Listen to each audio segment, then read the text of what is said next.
need that scene in 2 parts. Like, fuck. Yes. Yeah. I want to keep it on. I can. There is. Hey everyone, I'm not like a cool action star with a band-aid over my nose. This is a breathing strip that I use for sleep, and I was too lazy to take it off.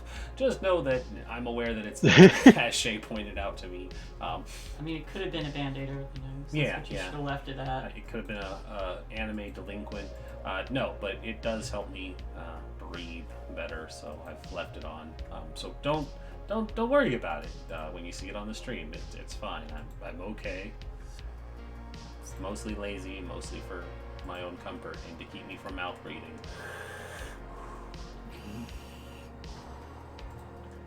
That being said, guys, it's been a week. How is everybody doing? Actually, it hasn't been a week. I've talked to you all yesterday. Hey! Yeah. I'm doing alright. Yeah. I'm doing some kind of sort of alright.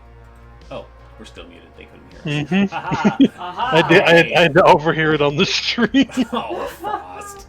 He was just waiting. He was like, he'll figure it out. Don't worry. It's like, I'll just give him it when no one says anything. I was managing my extensions because they were being annoying me.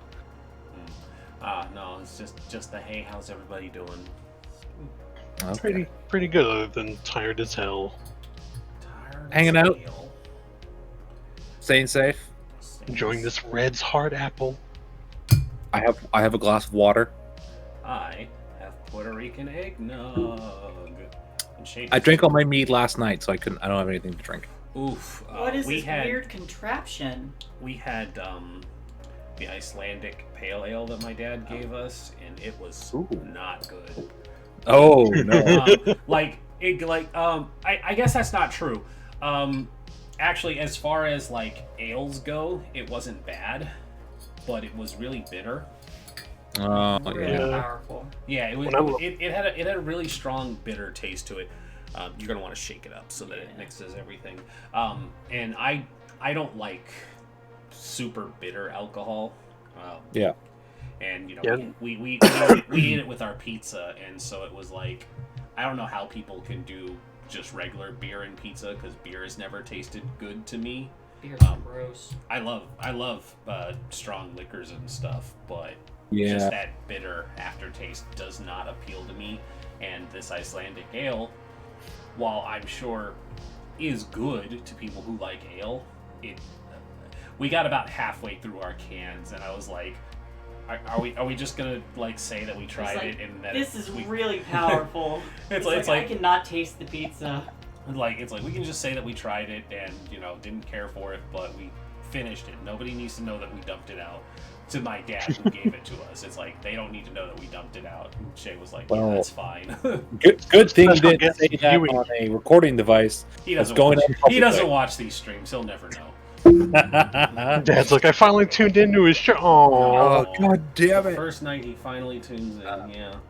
As someone who likes beer, I can't drink beer with certain foods because then the beer just tastes like shit compared. Oh, but Guinness is fucking good. Oh, hey, that didn't work at all. That didn't work. Fine, it was just really powerful. No, it's solidified at the top. Oh, is that why it's not? That's why it's not coming out. I mean, I see the bubble going up. It's like someone made just a natural version of those Japanese ramune sodas where you have to break the top. Oh man, I'm gonna have to actually. Does yours actually shake up when you turn it? Nope.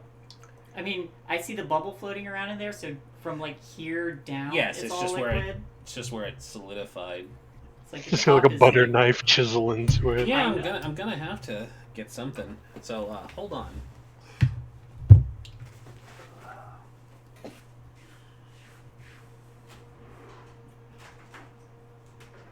Hopefully that's just Oh, eggnog. Puerto Rican eggnog. Oh, see, it's not even. It's nothing bad. It just like froze over. Uh-huh. Oh. Let me see yours. Yeah, I've had that. It's always weird to like pour a bowl of cereal and then have chunks of fucking milk ice come out of the thing. Being like, because the fridge is too cold. Our fridge is actually really cold. Like if you put stuff too close to the back, it'll freeze Well, over. Ours only does this in winter because I live in Canada, and it's a frozen hellish nightmare. Ours started doing it in summer. We had frozen sour cream because we didn't know that the fridge was doing that at the time. At least I hope it's just that it's because It's most likely just not the weird ingredients they use to make this eggnog. The weird ingredients Because it have doesn't become actually sentient. contain eggs. It's Yeah. just a lot of liquor. As I told Rin said, it's like Puerto Rican eggnog. I said, oh, see me, it's just rum. Yeah, Yeah. it's just a lot of alcohol. It's their version of a Long Island. Yeah, I think it's like a lot of alcohol and coconut cream. Because I mean, it sounds good. I'm not there gonna were lie. coconut chunks in it. So. You know how it's the joke like Long Island iced teas suck to make and all bartenders hate them. Yeah. In Canada, that's not a thing because Long Island iced tea comes in a mix and you just pour the alcohol in. And Yeah, there's at least my folks had in their liquor cabinet. They had just a bottle of Long Island iced tea, and it's like it's just all the alcohol combined already, so you don't have to mix it. Yeah, but like due to some weird laws in the States, you can't have like certain mixes like that in bars. Yeah, they have to mix the weak Long Islands when they sell them already pre-mixed. Oh. Yeah. Like no, yeah. That is not nice. No? Oh, that could have just been like coconut all congealed on the it's surface probably, or it's probably something. like congealed coconutty. Don't keep drinking it. We're gonna have to call this Don't the drink it. Markiplier MRE episode. Yeah, No, if Ray which is, just starts like- shitting himself uncontrollably, we can all know who to blame. I Himself. don't know. Markiplier, that's who. It doesn't. Yeah. Wow. It doesn't taste spoiled. It just tastes like something chunked. I don't know if I just need. You're not giving yourself a Nice. great out on this. Yeah, and that's the thing. Like, I don't want to waste it either. No, don't drink it because I know that it's gonna make us sick if we do. Chunky things are not supposed to be drunk. Nope. Sorry, Unless it's I know. This is Hunger Man soup. We should have drank it faster. Hi Shay, how you doing? Sad. Do you want something else to drink while I'm up? Yeah. Okay. So good. I've had eggnog. Let's We didn't get see. any eggnog because This isn't I don't- eggnog. it's Puerto Rican eggnog. Well, yeah, Uh-huh. the recipe for coquito, which is Puerto Rican eggnog, is canned coconut milk, white rum, evaporated milk, sweetened condensed milk, Oh, vanilla extract, cinnamon, and nutmeg. It's just soup with rum in it, basically. that's just that sounds It's coconut soup with rum. It sounds kind of good actually. It is really good. Which Yeah. might explain the chunky stuff on top, because the milk might have Curdled. gotten curdled because of the rum. Yeah, Mm. that's why you got. That's why you got to register eggnog with rum in it. So curdle. That's weird. Well, I never cared about like eggnog has a weird texture. This does not. This is smooth. I've always enjoyed eggnog, and since I've been an adult and can drink alcohol, I've enjoyed eggnog even more. Yeah, you just put alcohol in eggnog, which is great. Yeah. Well, as a kid, I didn't because my parents always bought it. It's like, oh, don't do too much because they wanted to drink fucking rum and eggnog or yeah. Oh, So yeah. Ugh.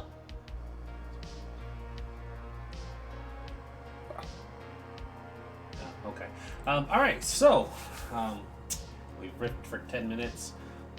I am disappointed that we don't have any good alcohol.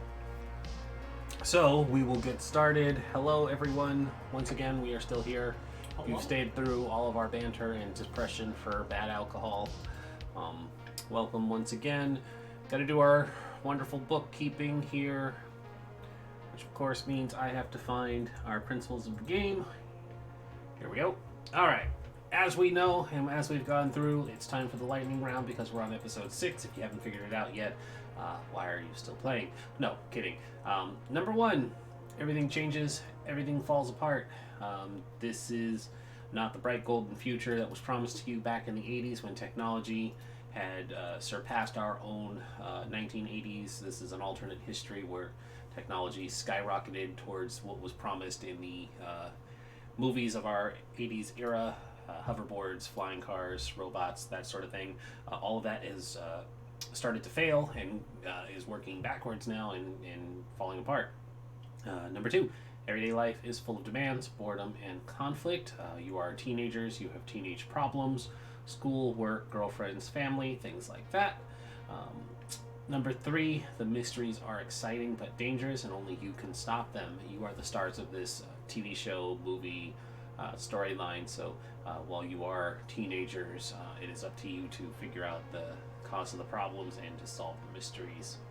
Number 4, you are neither kids nor adults. You are no longer kids from Tales from the Loop with a capital K. That means you have a little more expectations in you as you're nearing the adulthood, but you are not adults yet, which means you do not have to be completely weighed down by the mundane problems of adults. You are in a unique position to still be able to solve the mysteries. But once you become 18, you are banished to adulthood and are never able to play that character again. Number 5, the game is played scene by scene. This is a production that is done kind of like a TV show or movie. Everybody will have their own personal scenes in each episode where you guys can try and progress your own personal stories along, as well as story-based scenes that we will do. And then number 6, the world is described collaboratively as described with those scenes. Everything is done together. The players can help build and describe this world, but I'm the director and ultimately have the final say of the way things are going, but I am always open to the suggestions and creations that the players put forward. Otherwise, that is everything, and probably the fastest I got through that, so hooray. That being said, a lot happened last week. I'll go ahead and give the recap. You all had woken up from your separate collective nightmares and more or less told each other about what happened. I don't think you all went into too deep of a detail of what you all went through. Signa definitely woke up and made sure that the dream wasn't real when they had a chance to do so. You all met back up with each other in school and found that the missing friend of Ashley had shown up as an exchange student who may or may not have actually been who they were saying they were. BB had a couple of fun revelations of their own, finding that they had left their computer on through a message board, and even having a chat with the quote-unquote Rendis, in quotes, as Signa, Ashley, and Astrid all went to the bathroom. Throughout various points of the episode, our version of the Upside Down was encroaching on people's visions, and they were seeing a ruined version of the area around them. Whether that was real or where they are currently is real remains to be seen. But as they all regrouped in the hallway, the world flipped to the Upside Down again, and a masked, knife-wielding individual began to chase them throughout the school. They ended up killing the imposter Rendis, in quotes, and it was enough time for you all to make a daring escape out of the school, where the group promptly had a collective panic attack, a screaming match, and characters, our teens went in separate directions to cool their heads, to handle their own business, and to just get away from each other for a moment. We left with a red vehicle and the mysterious woman from the first episode pulling up to Ashley and telling her to get in, and they needed to talk. But that's not where we're going to start today. We're going to start instead with somebody besides Ashley. Whoa, twist! Between... I do want to say, good job on making me cry several times throughout this week. I know it's a good episode if I make Shay cry. Several times. Several I was every time I went to bed, I cried into my pillow. Oh. Now I'm concerned. Well, Yeah, are you okay? Yeah, it's like I would offer you a hug, but you aren't here. I don't. Is that actually true? Should I be concerned? It's half too true. I cried half of the days throughout the week. Oh no. Oh. So I am now half as concerned, yet still concerned. I'm still very concerned because this was not brought to my attention while I was also laying there. Anyways, oh, that... I'm fine. Okay. Okay. Awkward. Great boyfriend over here. Okay, so, between Cigna and BB, who wants to have a private scene, personal scene? It doesn't have to be private. You could actually absolutely drag the other person into it as well. I think no hand should go first. No hands should go first. I'll go. Am I no hands? For now. For now. I have hands. I just one of them Just got one of fucking stabbed. Grow your hands back. Jeez. No, so Yeah. you have hand, one functioning hand. I have not one two. very functioning hand. The other hand, I just can't do, like subtle movements. Some of the eggnoggy stuff got stuck in the straw and it's like coagulated. It's not even that it was like frozen; it just coagulated. And yeah, I'm definitely glad we didn't drink it. 'Cause I don't know. They I don't got- know- I they don't gotta know what chug that it. is. Well, moving on from that disgusting news. Mhm. Sure. I'm pretty sure Cigna left the school with Astrid. Yep. So Yeah, everybody's technically left the school in the middle of the school day. yeah, fuck it. I don't give two shits. I got Like- stabbed. You almost got murdered. Of course you left. Yeah, I got stabbed. I don't care. I'll be grounded for a week. Who cares? I think I'm all going you to have go- to say is, "Dad, I got stabbed," and you probably won't be grounded. Yeah, but I have to explain who stabbed me. I'm gonna say it's a masked person. It's true. It's not a lie.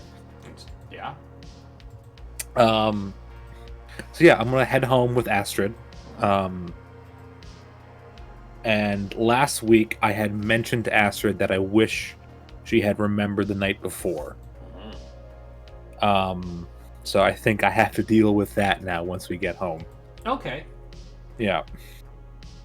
And so we see the scene kind of pick up a little bit later, depending on how long it takes for you guys to get on your moped from the school back to your house. But it's as the door is opening up and the two of you step inside. It's the middle of the day, so your father is out at the shop working. There's nobody here, but it's just the two of you. And Astrid, she breaks off immediately, and she's like, go sit down on the couch. I'm gonna get some gauze and stuff to clean up your hand.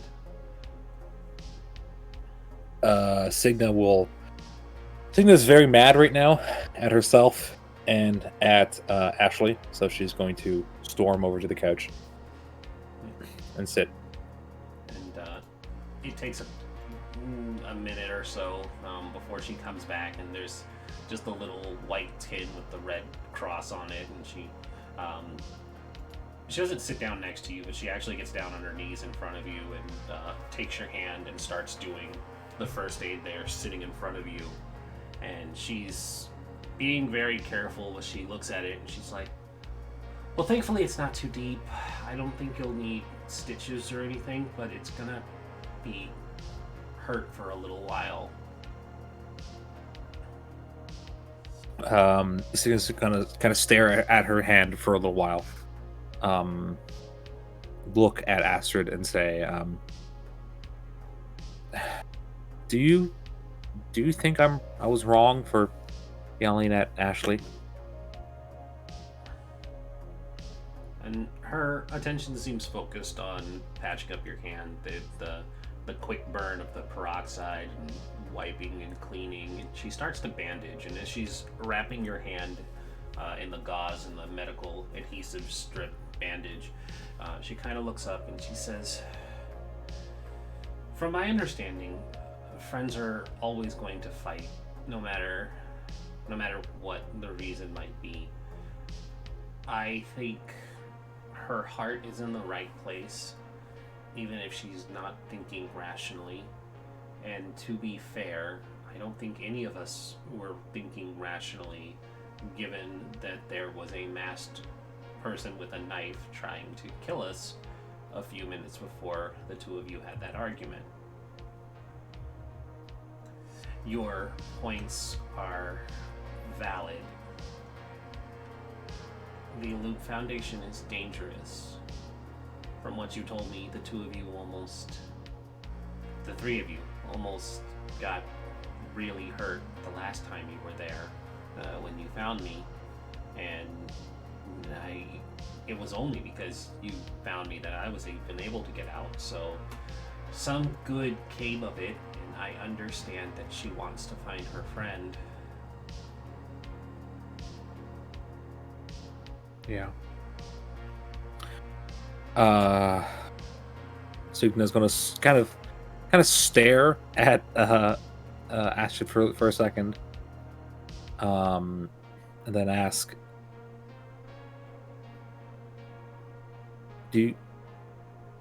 so you really don't remember anything from last night?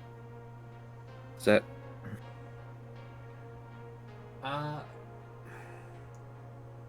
I'm sorry, I don't. I know whatever you saw must be really important. You've asked me a few times, but I can't say that anything happened last night that was out of the ordinary.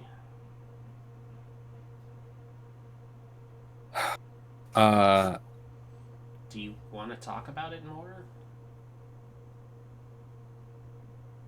Signa says,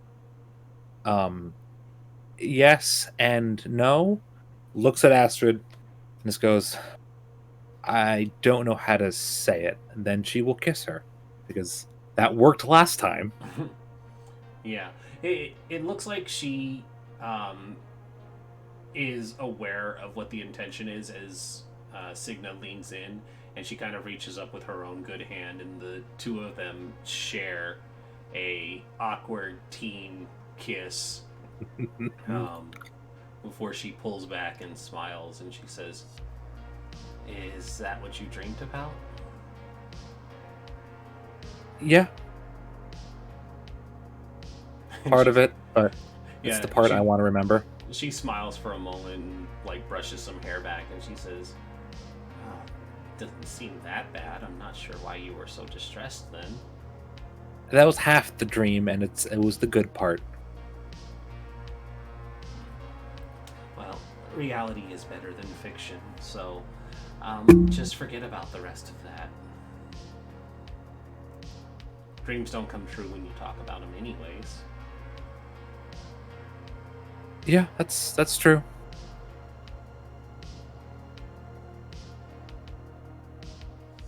Signa honestly has no idea what to do next, because she's never kissed someone that she's cared about before, so like that. So Astrid literally doesn't know what to do. Astrid kind of picks up on that and gets up off of the carpet and sits down next to Signa and just puts an arm around her and kind of does that thing where it pulls a person in to lean their head against their shoulder so that they can just relax. And she says, you don't have to talk about the rest of it if you don't want to. Whatever it wasn't real. Signa will say, I know. And then we'll attempt to go to sleep, because a lot has happened and she's very tired.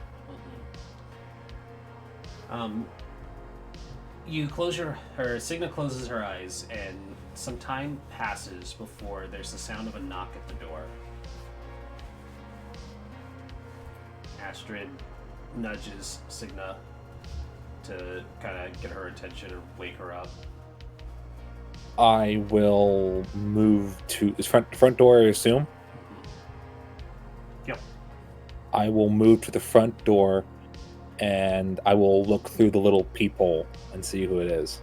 When you look through the little peephole, you see that there are two men standing at the door. They're dressed in the typical G-man attire. There's the suit, the tie, sunglasses.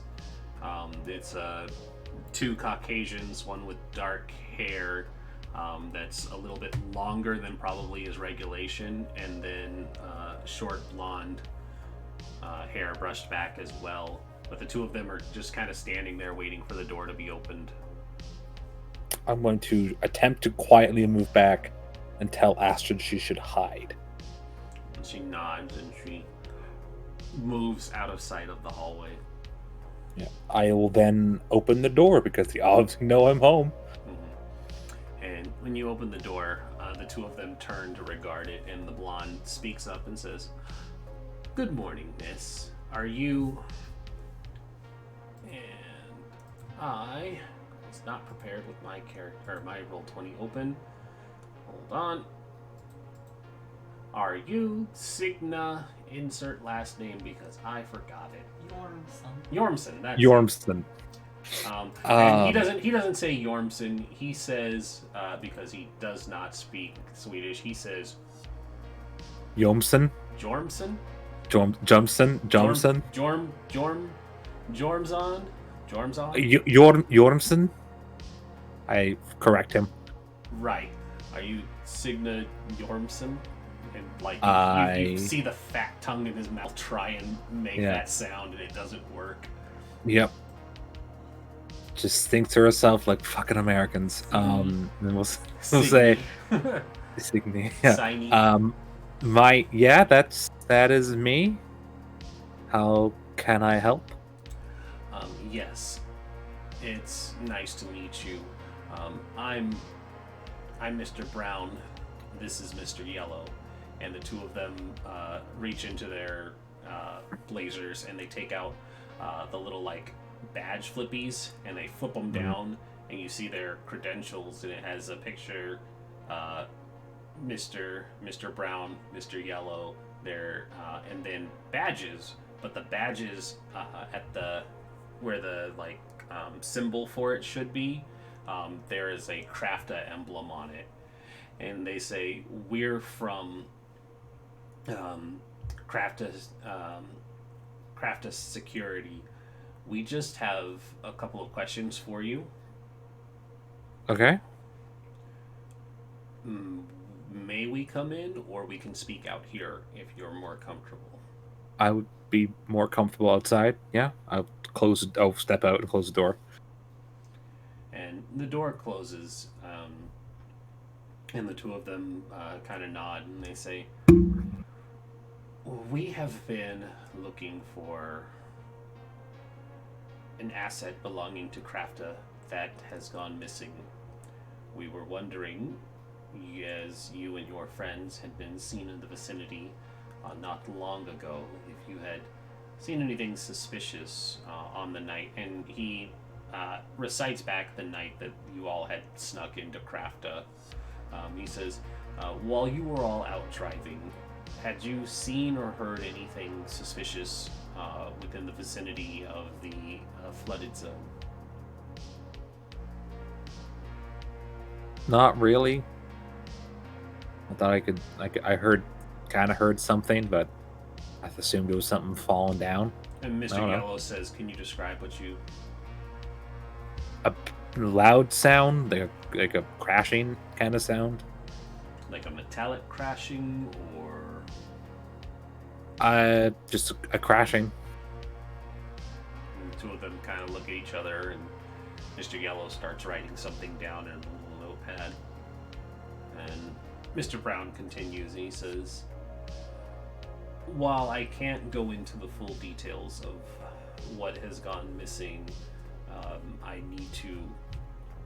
I am at liberty to say and stress that it is a very expensive and very dangerous asset that was formerly belonged to the Loop Foundation, and its technology in the wrong hands could prove catastrophic to the surrounding areas if it is not found. It's important that if you know anything that you tell us, and I am able to inform you that any information that helps in returning the lost assets does have a cash reward." I will keep out for the thing I don't know what it is. And the two of them pick up on that, and Mr. Yellow says, Has any new students shown up to your school lately? There was a ginger that came today, yeah. Ginger, and there's like the question mark inflection to their tone at the term ginger. Redhead, yeah. That's the word in English, right? Yes. What can you tell us about this redhead? I didn't really talk to her much. She seemed kind of rude. Nobody It's- else knew? No, that's just this redhead. All right. And Mr. Brown reaches into a coat and takes out a little card. He hands it over, and it has a phone number and some information on it. I take it. If you see anything or anyone acting suspiciously in your neighborhood, please contact us. There's only a matter of time before the situation becomes more dire. I know you can't say what it is. Like, is it like? Am I looking like a robot? Like what? Like, anything you can tell me? Make a heart charm roll. See if you can. Okay, let me pull up my sway them- thing. Heart sway them charm into telling you a little more. isn't bad. Isn't great. That's 0 successes. Would you like to push it all? I would not. I don't want to push my luck. Actually, is there anything that might have given you any extra? I don't think you have like a item or anything that would help in that matter.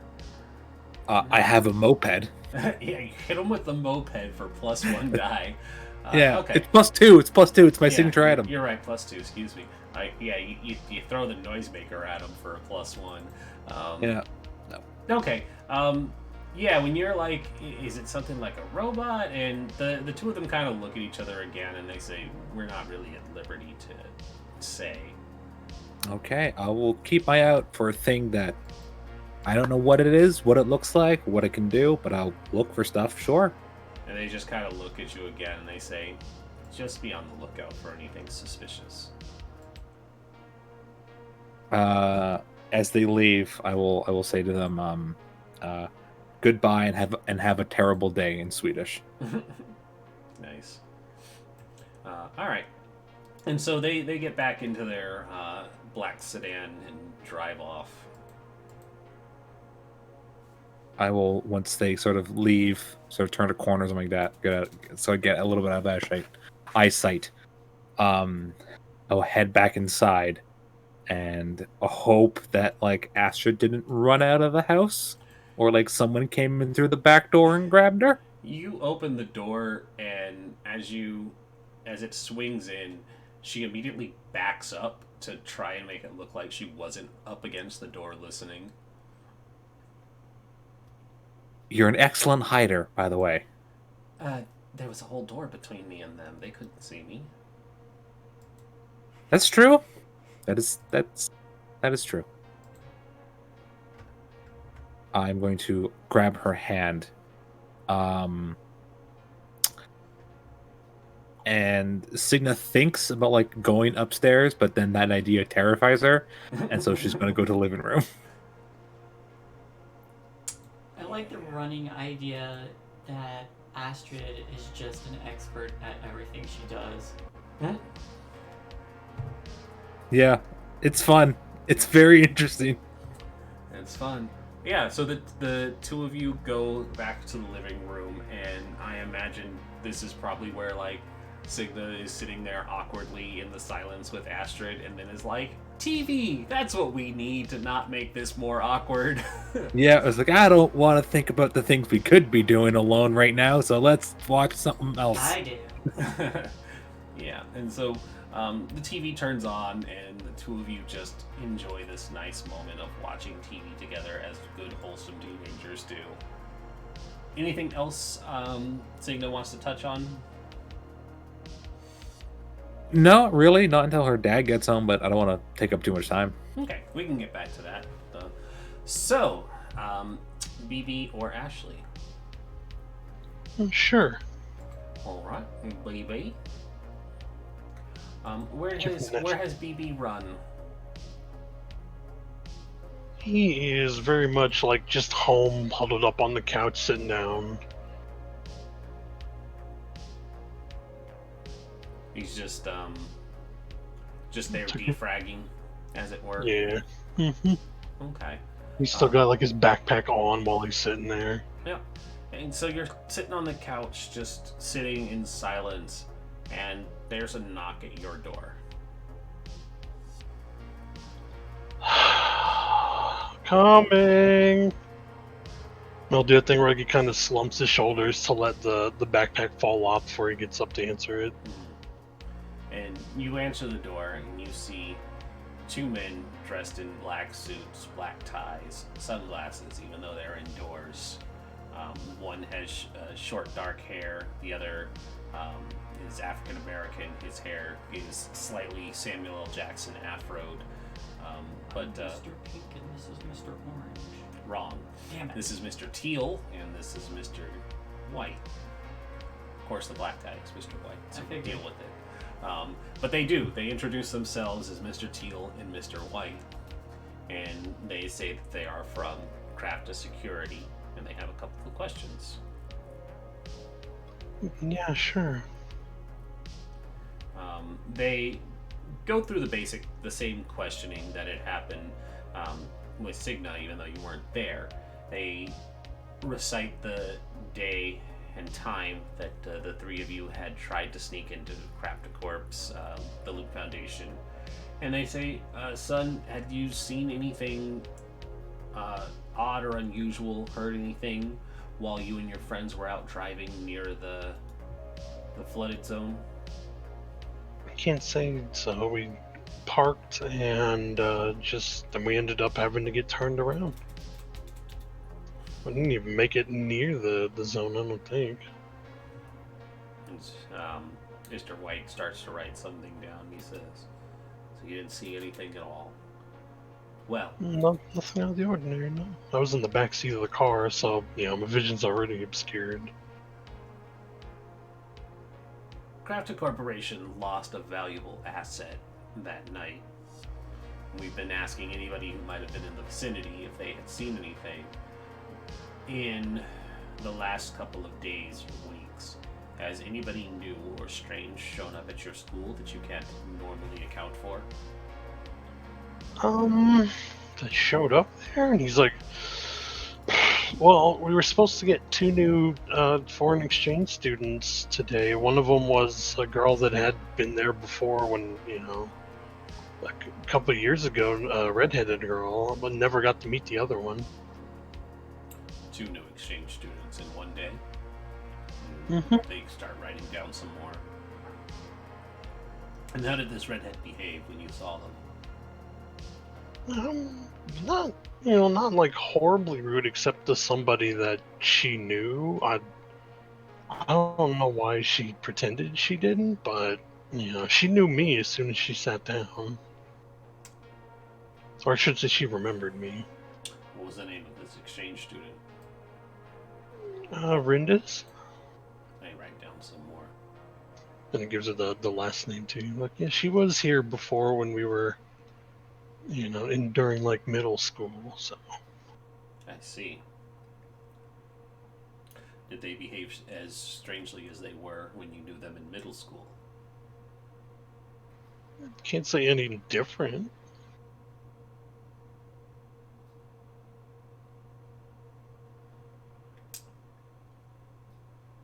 Young man, we want to make sure that you understand that if you see or hear anything, you can contact us at this number, and they reach in and take out a card.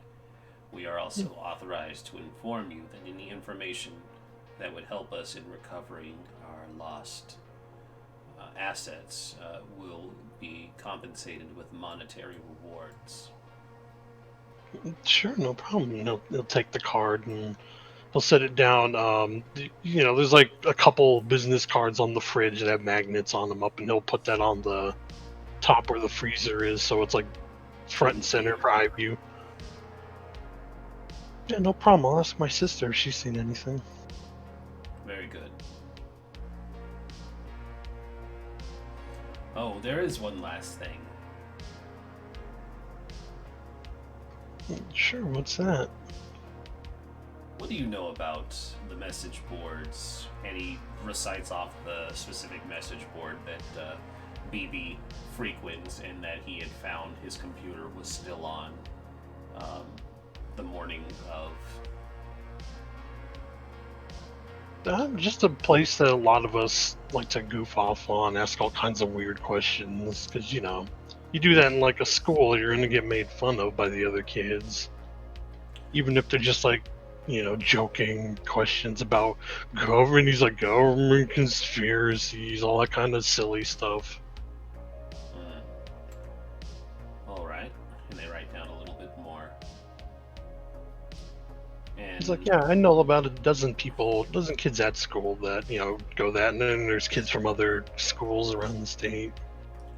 so you would say that you have a fascination with conspiracies involving the former Loop Foundation. To a degree, but I mean, especially here in the city, you know, there's going to be a lot of them that do that because it's just the nature of what happened when you have family that worked there at one point or not. I see. Well then, young man, I think that covers everything. Thank you very much. I hope you guys find it. Of course. And they turn and they start to exit your apartment, but Mr. Teal pauses and says, "Oh, there is one last thing. Sure, what is it? When was the last time you had a conversation with your father?" And then it cuts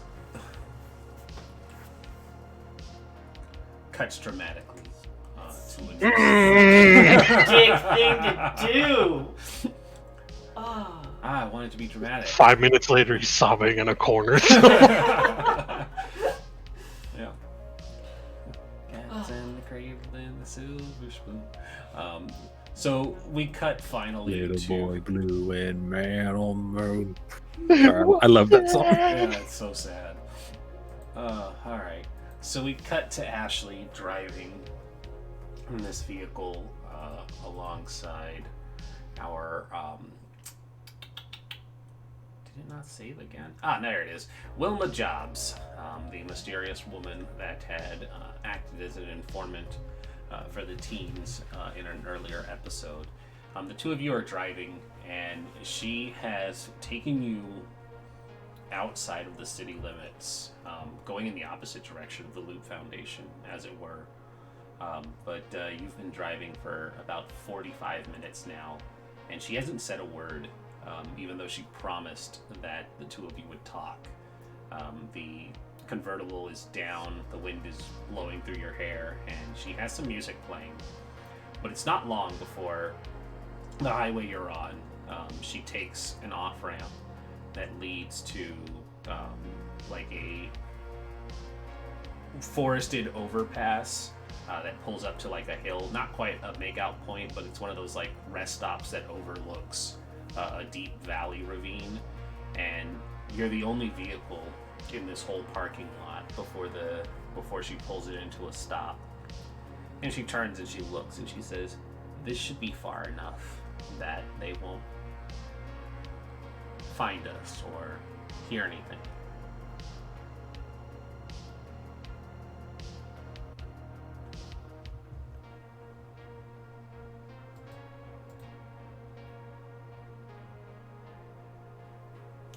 I'm guessing by your silent stares that you're not believing that I have good intentions.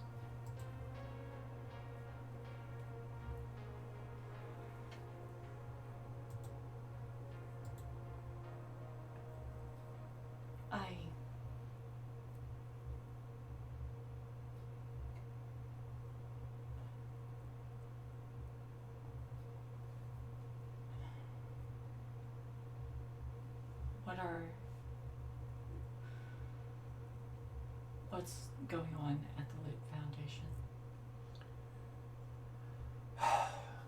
Too much to begin with. I don't know where I could start. I'm assuming you're wondering about your missing friend, your new friend, things that have been happening to you lately. I can promise you that it's all connected. Where do I begin? Start with those doppelgangers that have the black blood. Oh. Wow. So, I should clarify, not doppelgangers. Doppelgangers aren't real. That's a thing from a Gary Gygax publication in Germanic folklore. They're not real. That's not a thing. However, the student that showed up today at your school, that was not your friend, but you already knew that. Krafta has been working on trying to make passable androids. That was one of the later models. Oh, It seems like the personality wasn't quite down. You guys were able to see right through it. Yeah, so sorry about that. I didn't have any hand in them showing up to the school and causing you a great deal of duress.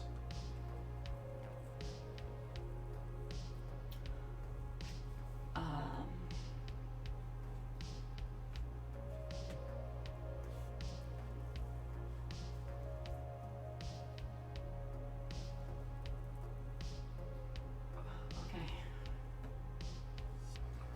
I should go ahead and tell you what you're probably thinking next. Your friend Astrid,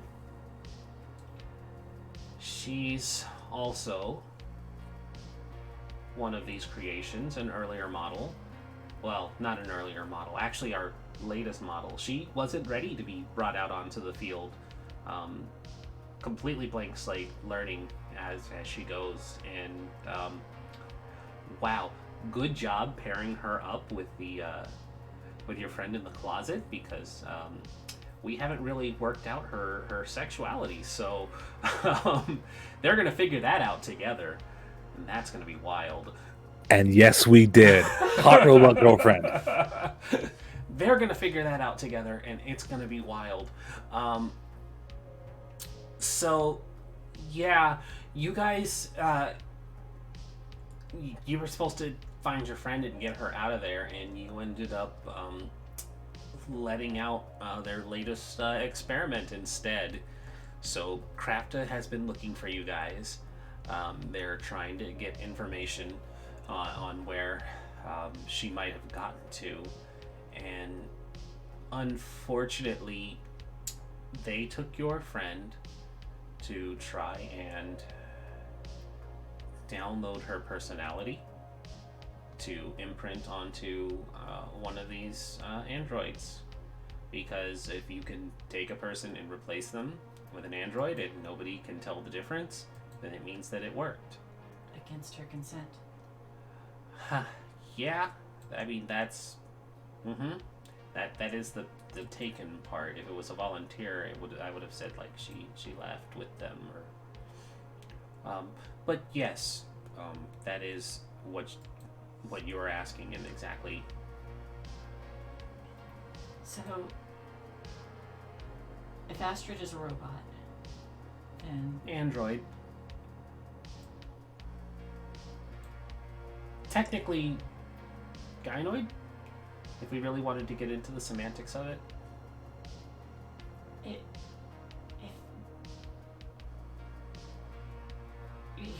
Who is she based off of? Oh, that's the thing of it. She's not based on anyone as far as I know. Blank slate, remember?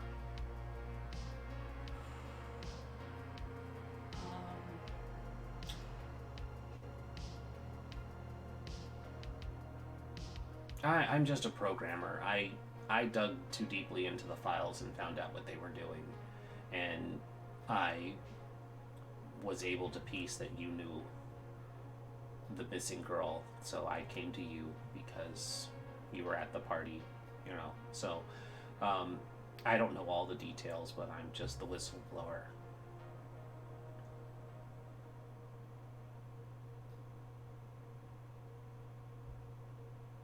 I still plan on going back. I figured as much.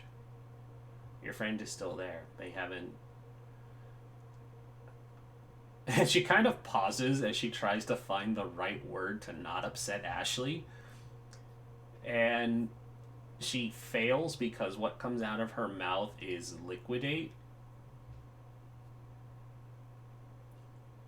They haven't had a reason to she's still useful. The personality matrix is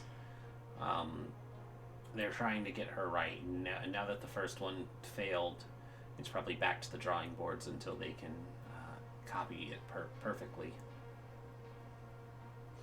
If they're out looking for us, does that mean there's less people and less security in the loop currently?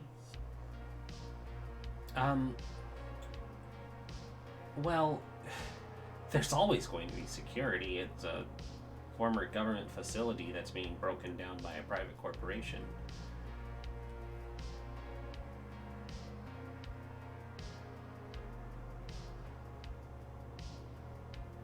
I would say your best chance of getting your friend back is probably to make a deal. A deal. They're looking for the escaped robot.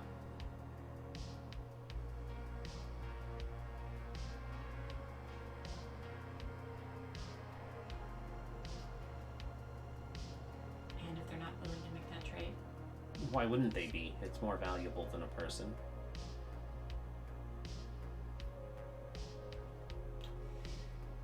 The data that they could get off of her unsupervised experiences alone would be enough to make them not want to abduct anybody for at least several months if they could get useful information off of her. And what's to stop them from trying to pass off another version of Rentis? I don't know. I mean, maybe you could convince them, but if they hand over your friend, they don't have her personality matrix to use anymore.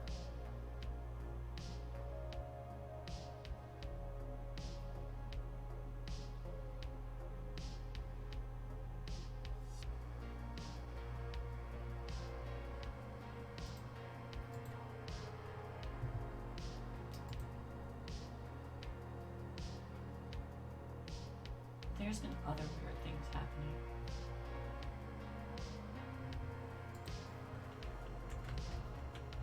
Yes, sir?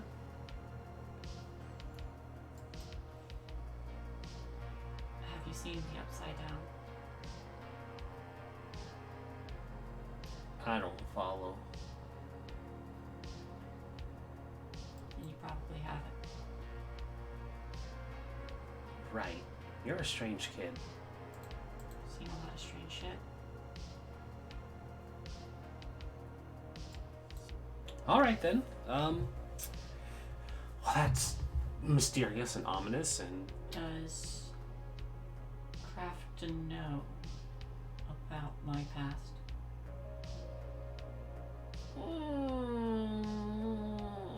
I have no idea.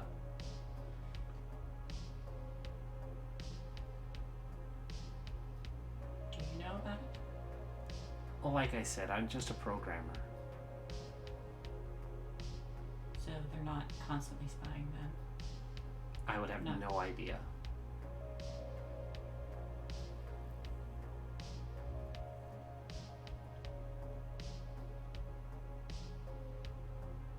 I was there when the flood started.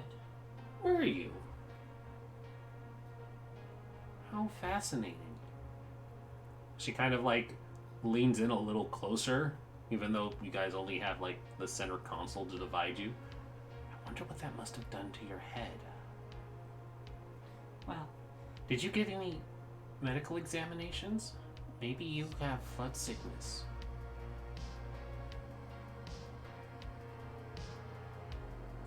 told anything? We haven't really examined the lasting effects on one's mentality after being exposed. You were at ground zero after all. Were you exposed to the waters at all when it happened?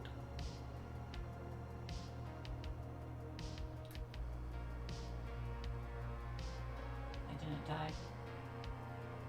Doesn't really answer the question. If I was, Were you? not to be a little bit splashed. My professor died immediately. Huh. I ran. Well, I'm very sorry for your loss. It's not the worst of it. No, you didn't die, so it definitely wasn't the worst of it.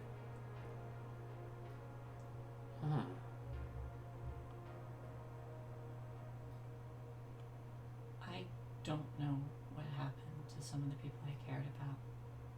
I wasn't told anything. Just that they were gone.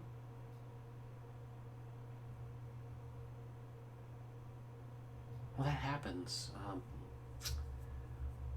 The flood took a lot away from a lot of people, and I'm sorry you seem to have been hit the hardest amongst a lot of people.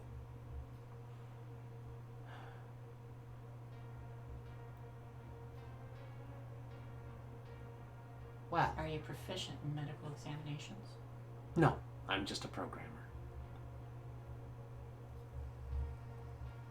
Okay.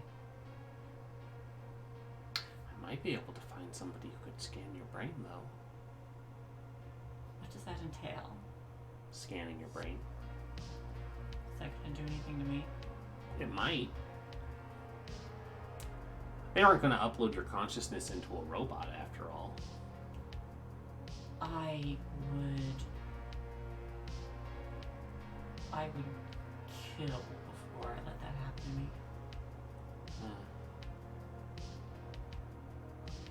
That's probably true. Well, hey, let's get you back into town before people start thinking we were doing nefarious things out here in the woods alone. I'd appreciate it. And she turns the engine back on. It's like, and I like turn my hand over and I start looking at like my where I had cut myself, and well, at least I know I'm not a robot. Not yet, Gynoid. anyways. And again, and gynoid, because you're a lady. Yeah, so not a droid yet. What do they stand to gain from doing this? Don't know. I'm just a programmer. Okay. And so she drives you back, and she goes so far as to drive just shy of the entrance to your cul-de-sac, and parks just on the edge of it and says, so I'm going to drop you off here. I would recommend that you circle the block and then make your way home, just in case. Okay. All right, well, you stay safe.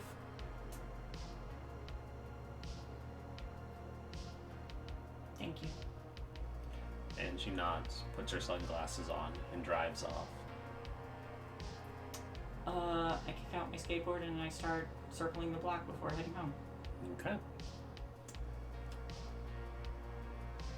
there suits? Nope. Narrow my eyes. Okay. The camera cuts back at a dramatically appropriate time back to BB, just as the gentlemen were asking, when was the last time you had spoken to your father? There's that like couple second just dead silence Get out. as it goes, the day of the incident.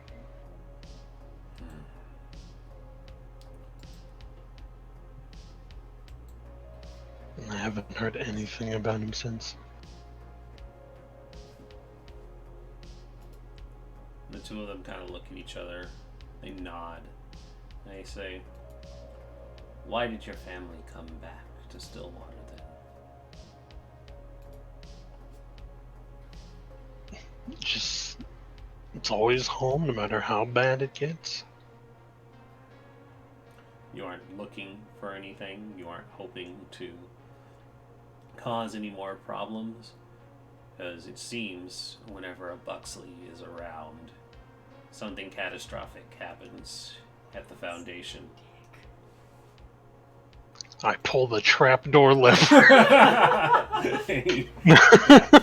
No, but this is Mr. White, who's like one of them's seated in a chair. Like I imagine that like you all, the three of you had moved to sit down at the table, and one is seated playing good cop, and Mr. White is playing bad cop, and he's like moved behind you to look at like the stuff on your refrigerator, and that's when he says that. He's like, whenever a Buxley is around, something bad happens.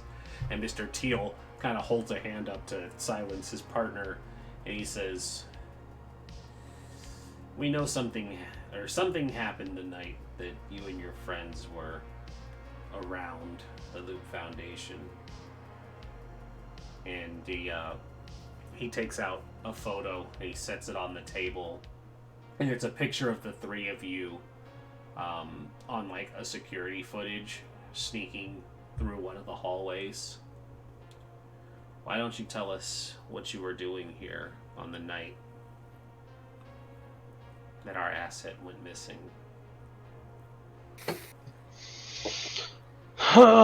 He's gonna look at it to make sure this is a very accurate, not weirdly doctored photo. No, it's unfortunately a very good shot. I don't know who this is. Yeah, you can clearly see in the photo. There is a photo of like half of Ashley. Her face is not in the shot. And then there's a clear view of Cigna, and then a clear view of BB. These are doppelgangers. These are the Yeah, doppelgangers. Nah, those are inventions made in Dungeons and Dragons, kid. We know all about it. I'm being set up by Gygax again. This is ridiculous. That man won't leave my family alone. The old guy. You know, I wouldn't put a Pax Gygax, the fucker. Just because his persuasion roll is high, you're gonna believe that bullshit. He's like, The Loop Foundation, so I can make the world fantasy. that's how I started up Starfinder, you guys. It's me the whole time. It's me, William Paizo. It's me, Liam O'Brien. I'm voicing William Paizo is pretty good. It's good. But They'll just look. He just kind of like taps photo, looking for that redheaded girl that was supposed to have been there earlier. Excuse me. The one that ended up showing up today.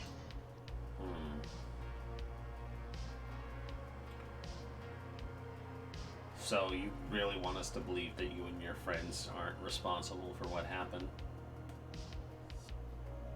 For what? For We the went asset in- being set loose. I'm not sure what the asset is, so I'll assume no. We tried to find this Rindis girl. Make Uh, a heart charm roll for me. Oh no! Swear to God, if you get my hot robot girlfriend taken away, I'll kill you.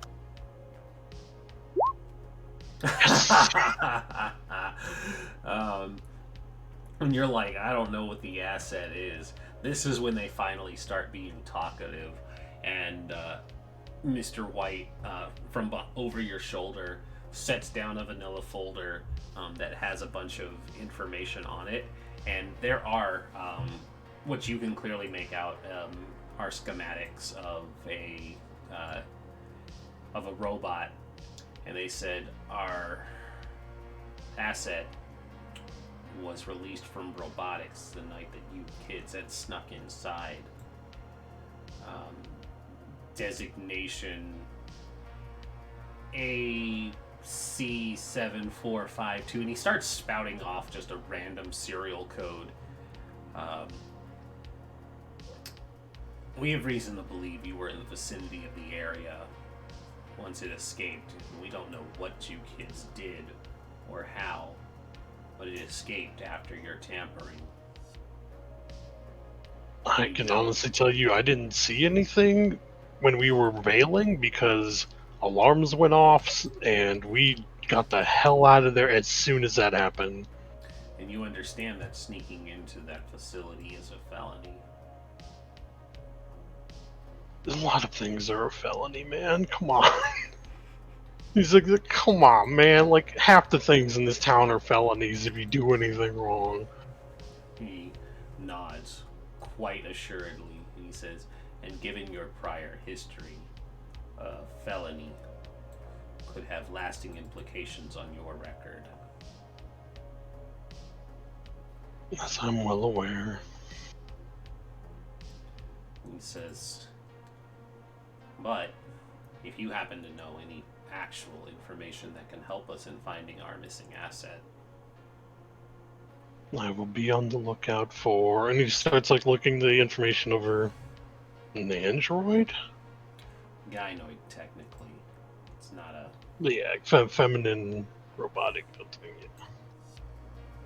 Yeah, fun fact, female androids actually have to be called gynoids because the AND Is the androgynous? Well, it's the Greek, Like the Isles of Andros, which is the Isle of Man. Yeah, it's the Greek synonym for man, and GY is the synonym for female. So you don't call lady robots androids.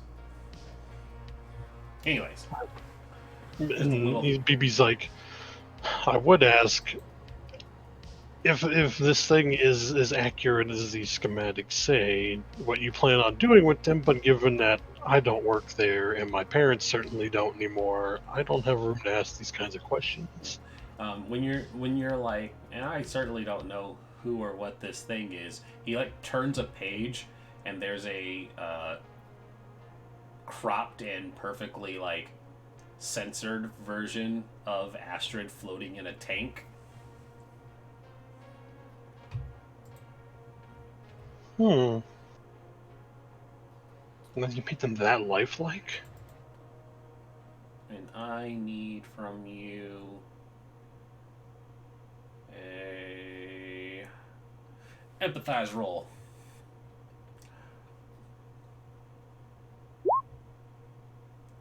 They kind of note your reaction at seeing the picture, and then they kind of write something down. And so you haven't seen this asset?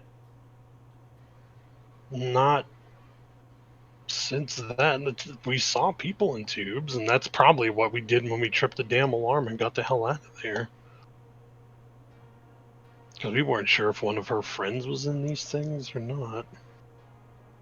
Whose friends?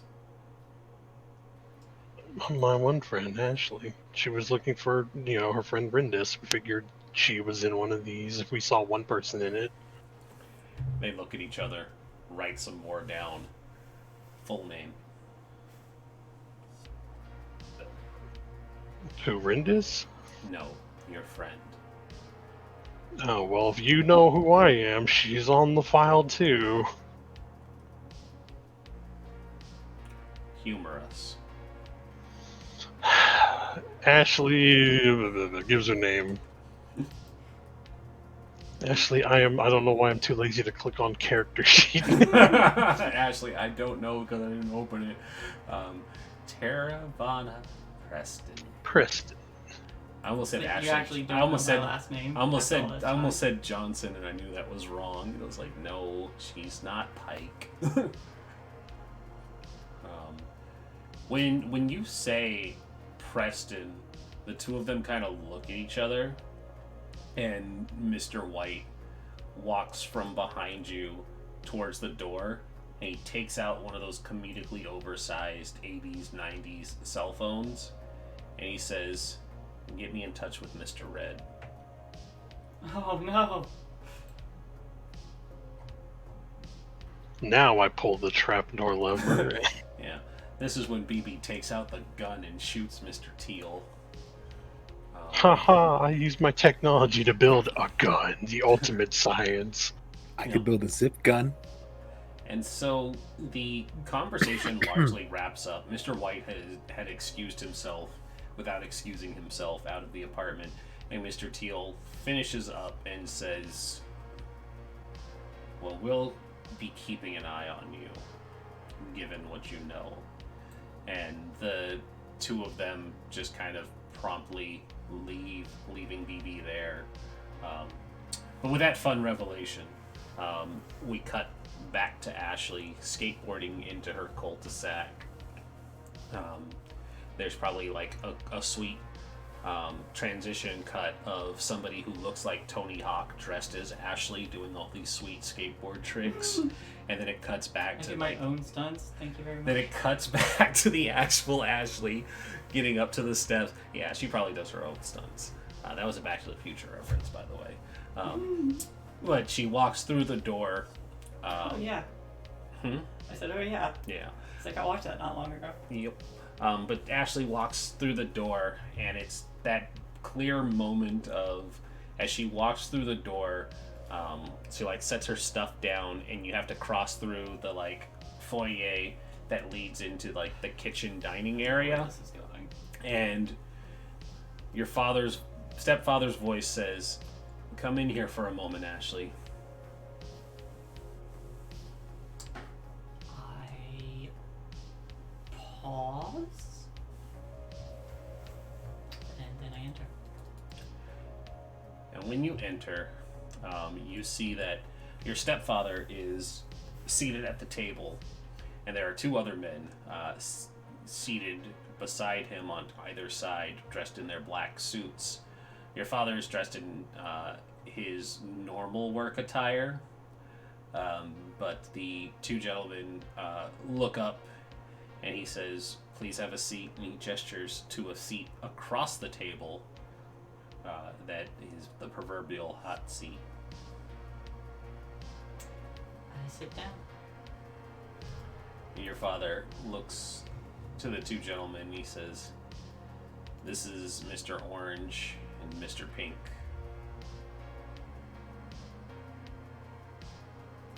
Which one are you? Me? I'm your father.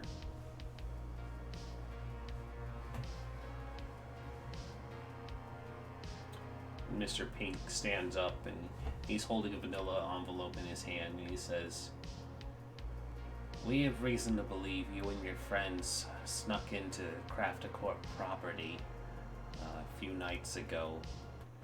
Can you tell us if you saw or heard anything strange while you were there?"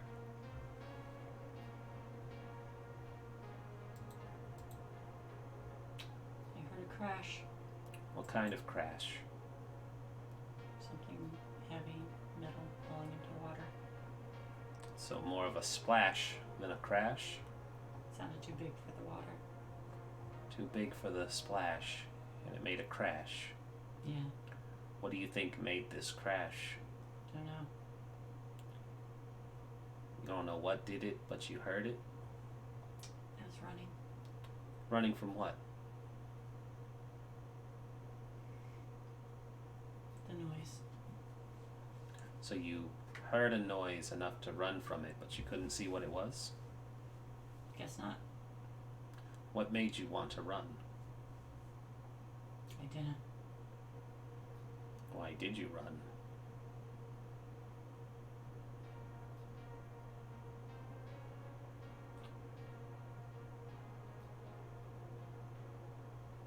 I guess because I don't trust people like you. People like your father? No, I trust him. Why were you sneaking into the facility?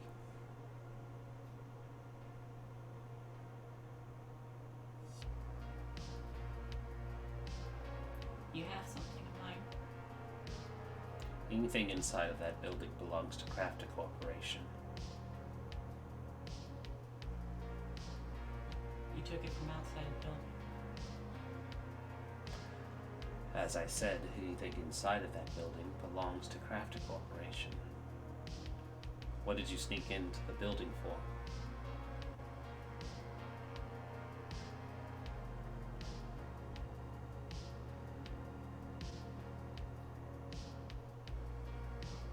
That's my business if you think it's yours. Considering it's a felony to sneak into a private operation. It's also a felony to kidnap. Well, you'd have to be able to prove that, wouldn't you?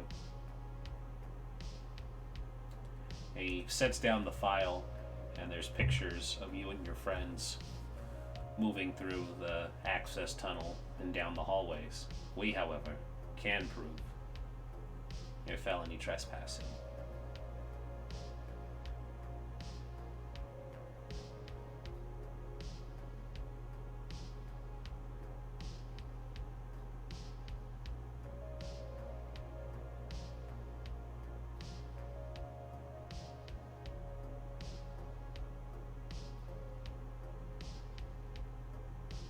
Ashley doesn't even look at the picture. She's still looking at that film.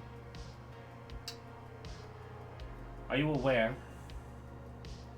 that a dangerous asset has gone missing from the facility, the night that your friends and yourself had entered?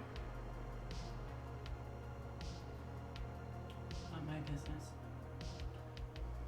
Unless, of course, you're responsible for why this asset is missing. You did, after all, say you snuck in there to retrieve something you felt belonged to you, even though it was personal crafter property.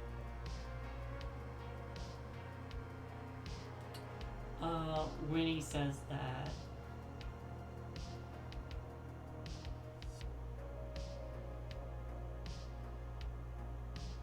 like when he says that last part, it's like there's that moment where like Ashley looks like she's about to respond before she just stops and like stares like really.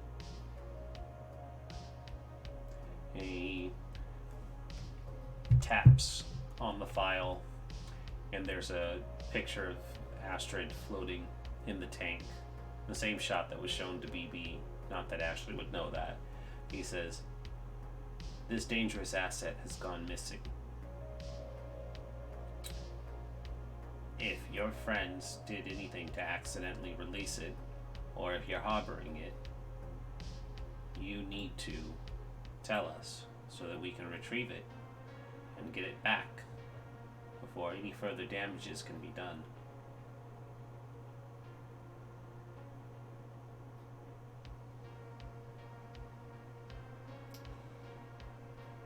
If this person is so dangerous. Asset.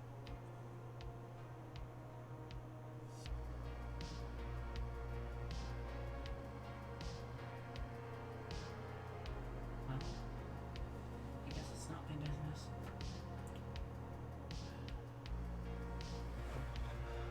We're assuming that's your final answer then?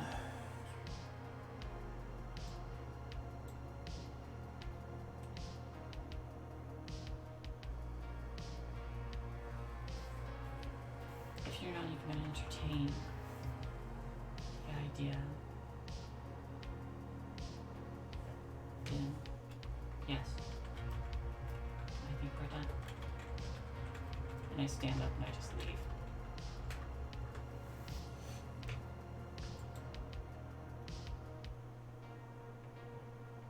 And so you get up and you do very much leave. I imagine you go to your room? I limp to my room. Yep. And so you make your way to your room, and there's sounds of conversation that happen downstairs before the very audible closing of the door. A couple minutes pass before there's a knock at your door. In Japanese, I just say, "Come in." Your father pokes his head in before opening it a little more and stepping inside. Just tears. He says,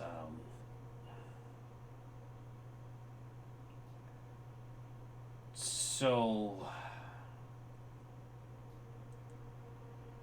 I'm being led to believe that you and your friends broke into the place where I work and let something out. Did you know about the kidnappings? No. I frankly still don't know anything about kidnappings. This is the first I'm hearing about it. What are you talking about?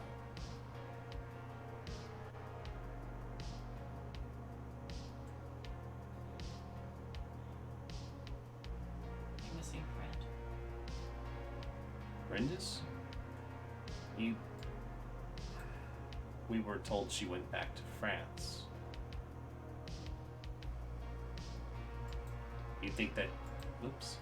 You think that Krafta has her? Why?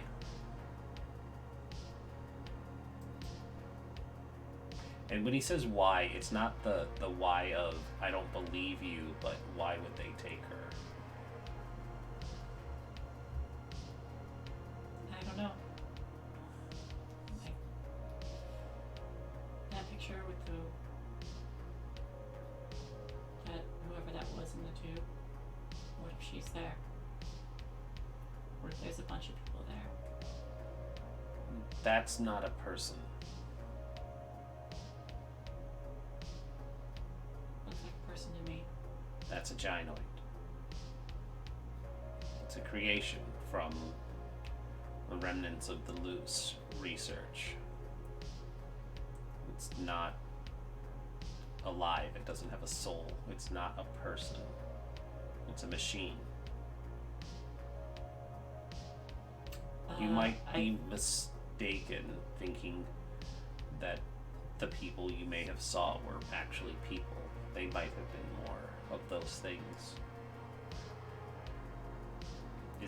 Is there a possibility you might have just misunderstood what you saw? And again, like, this isn't a condescending sort of tone with his voice. He is legitimately asking Ashley if in the heat of the moment she's misunderstood what she's seen and heard.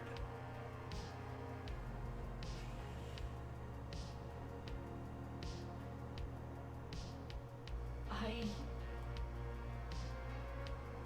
saw something that looked like her today. And I'm like hiding my injured hand behind my back. You saw something? One of the robots?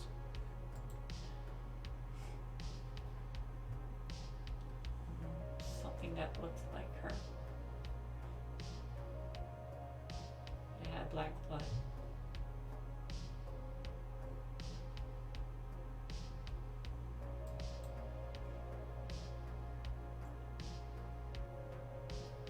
Well, I know those old robots. Like the one that attacked you and your friends 5 years ago. They had oil, not black blood. Robots don't have blood. Oil then. You think that your friend was replaced by a robot?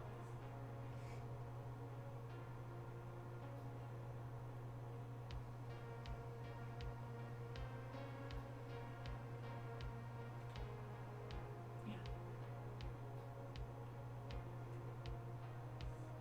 And he just kind of lets it process for a moment. He sighs and he says, all right, I can make some calls, but I just want you to know that because of what happened down there, I currently am not working for Krafta.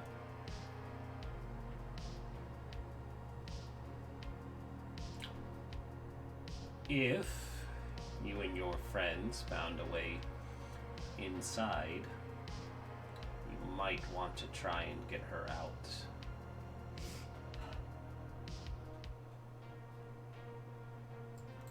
Sorry. He just kind of shrugs his shoulders and he says, if they have any part in abducting people, I don't want to be working there anyways. I run up and give him a hug. I just start sobbing. Yep. And I'm going to go ahead and say that that's your touchstone too, because it is. So you can heal all of those. Oh God, thank you. All of those conditions, talking to them. Signa hasn't had a chance to talk to her dad yet. BB, your touchstone. You haven't had a chance to talk to your touchstone yet either. No. All right. So yeah, Ashley can handle that. But yeah, the two of you hug it out, and he basically implies that he got fired. But he also says, well, hey, if they're doing illegal stuff like kidnapping, I'm kind of glad I'm not part of it anymore. And so the two of you hug it out, and that scene kind of fades away. We will fast forward a bit to the evening, and does anybody want to jump into a new scene to maybe pull others in, or should I make a scene where the three of you are together? Probably be good for all of us to be together. Okay.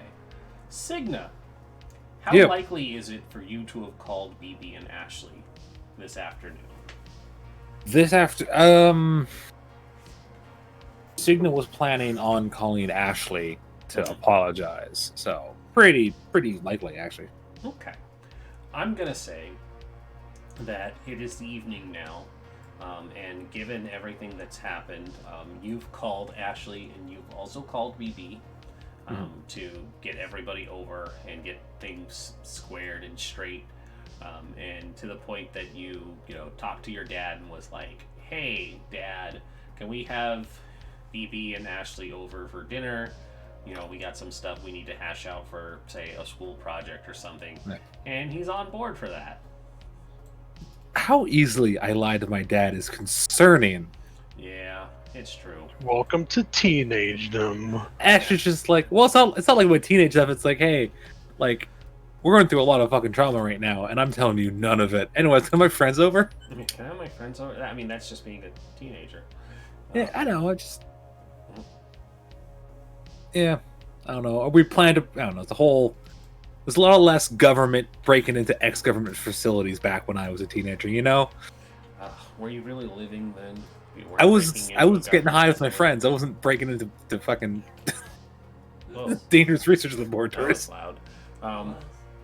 But hey, I'm just saying that y'all could have just been spending this time getting high too. We could have had a mystery based on that. True. That's But not what you gave us. You That's erased what the our next- memories, so we had to do other things. That's Yeah, fair. the pot mystery will be next Yeah. time. Okay. Yeah, the next Listen, one. maybe- Yeah, maybe- Signa's gonna get really heavy into like prog rock and weed. Don't worry about it. Maybe the weed is why you guys forgot. Maybe it is. Oh, Maybe no. our memory loss has nothing to do with this. We just smoke Yeah. pretty bad weed. It's just some really bad weed. Yeah, no, I'm gonna take that for later.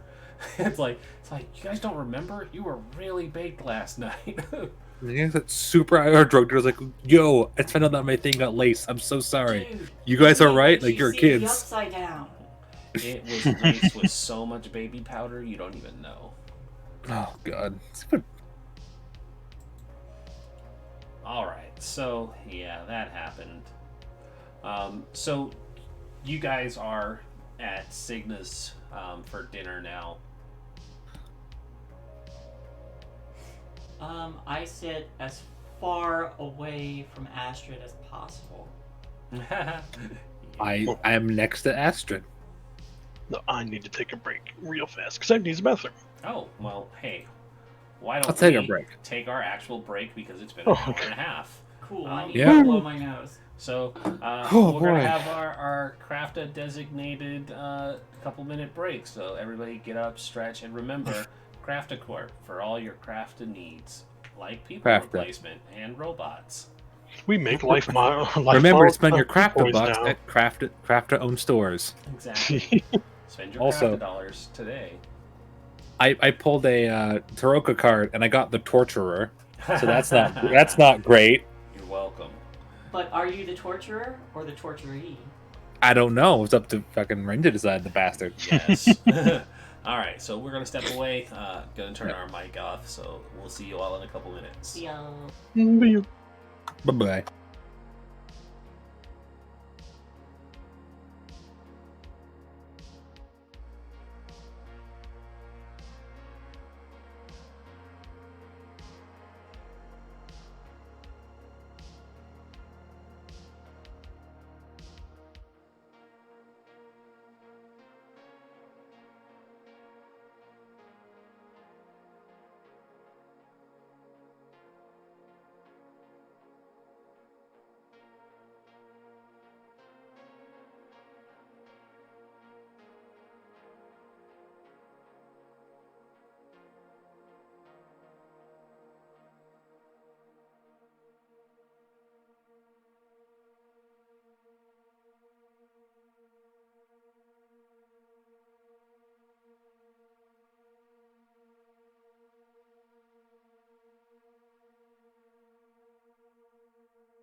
I'm back. Welcome back. Hey. Cold in my room. Jesus Christ. I have a heater though. So. It was cold in here too. I had to turn the heat on. Yeah. Our apartment doesn't retain heat well. So it's like Neither does my room doesn't entertain heat very well. I'm in a basement, so Well, yeah, that's working against you. We're on the top floor. Yeah.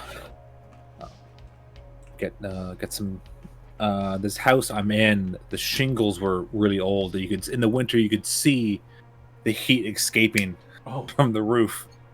So no. we had to reshingle it and re-insulate it, and now That's not good. no, it wasn't. It's also a 70-year-old house. It's a very old house. It was built after World War II, I think. Yeah, built for World War II because the Canadian government promised all the veterans homes. Oh, So they had a bunch, like a quarter of my city is just old, fucking cookie cutter, fucking tiny little homes for World War II veterans. it's a lot better than what they've been giving veterans lately. Yeah, we're not doing great in that point either. Just that during World War II, we had to give them a modicum of respect once, 70 years ago. So, You know, yeah. Also, Canada doesn't have the weird worship of veterans either, so it's not really a big issue. People don't see it as a big issue, I should say. Not as much. Not yet. Not yet. Wait till you guys have your own version of the Great Emu War.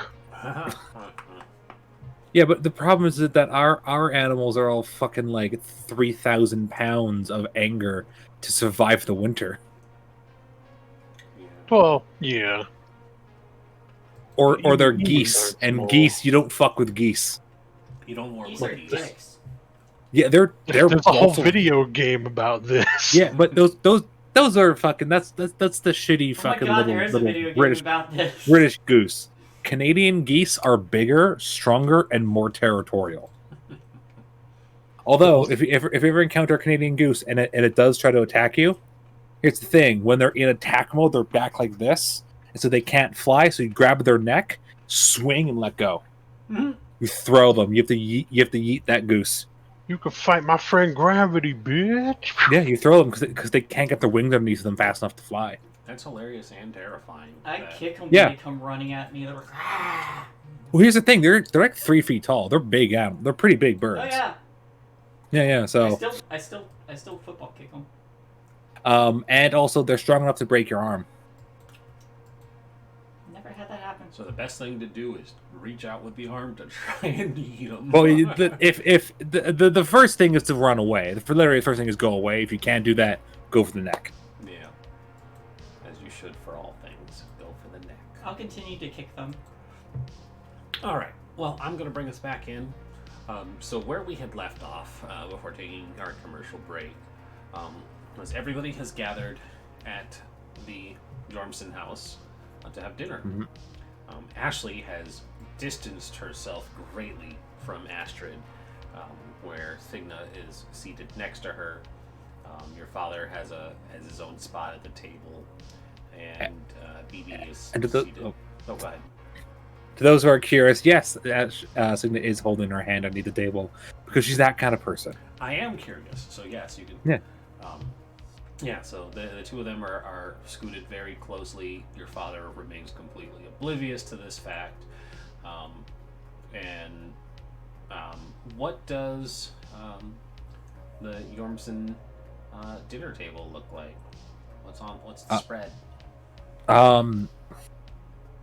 I think because they have company over, it is very like Norman Rockwell style Americana food. Because generally they'll eat like Swedish food because that's what they know. But Signa's dad would be like, "All right, we have Americans coming over. We got to make it look good." So it's very Norman Rockwell esque. You had him swing by the Boston market to pick some food. Essentially, as chicken, smashed potatoes. We have Yeah. Americans coming over. He's Arigato, Mr. Norman. American. Yeah.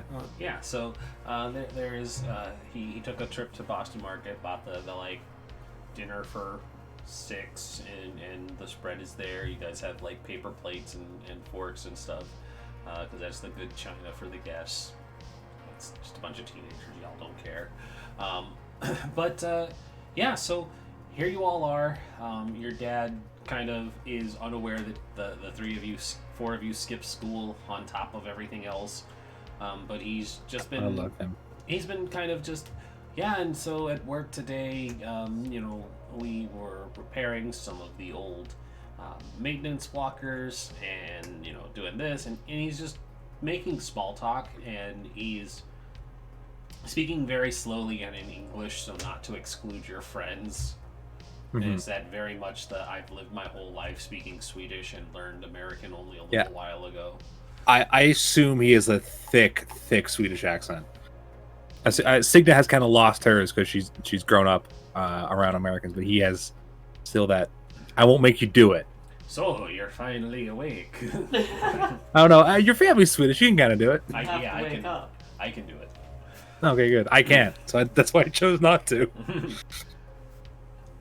And so yeah, he's just like, it's very good to finally have a chance to meet you. You too. I've heard so much about all of Signa's friends. The meal's amazing. Oh, it's just a Boston market. Don't you worry about it, no.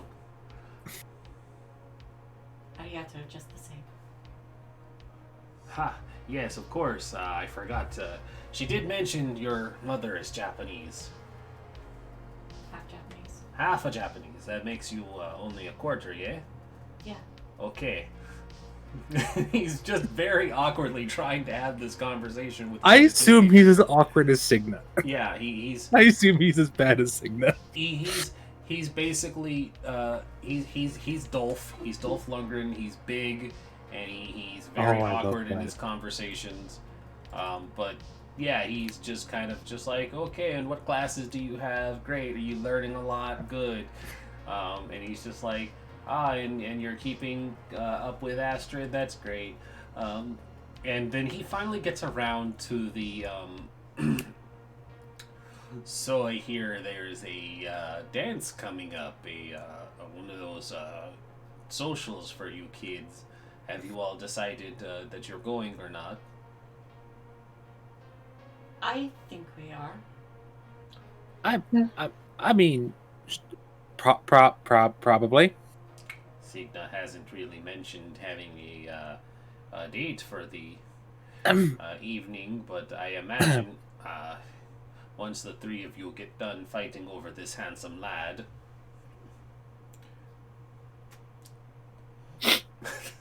BB just shakes his head like, nah. Oh, baby, surrounded by fucking trash lesbians. I love it. There's Although- one bisexual.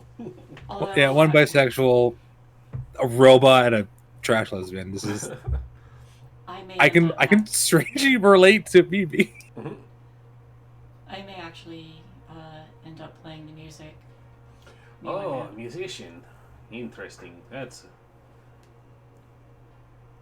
What do you all play? Our band's called the Utensils, and that's why I create a spoon. There's just the 1,000-yard stare at the name. A little bit. But I do drums and guitar, and we pick up whatever gigs we can have. Dances like this one are usually pay out pretty good. At least for students. I see. Well, have you heard of Seibenbergen? I want to make a knowledge roll to see if I've heard of them. Fun fact, this band started in '94, so I can make this. Alright. I would like to roll and investigate minds to determine Absolutely. if I have heard of them or not. Certainly. Yes! 2 successes. Seibenbergen is a Swedish black metal band. Oh, I Awesome. love it. So the fact that, maybe Signa recognizes the name too? Oh, absolutely. I'm sure Signa does. This is what Ashley does. You know Simon Bergen?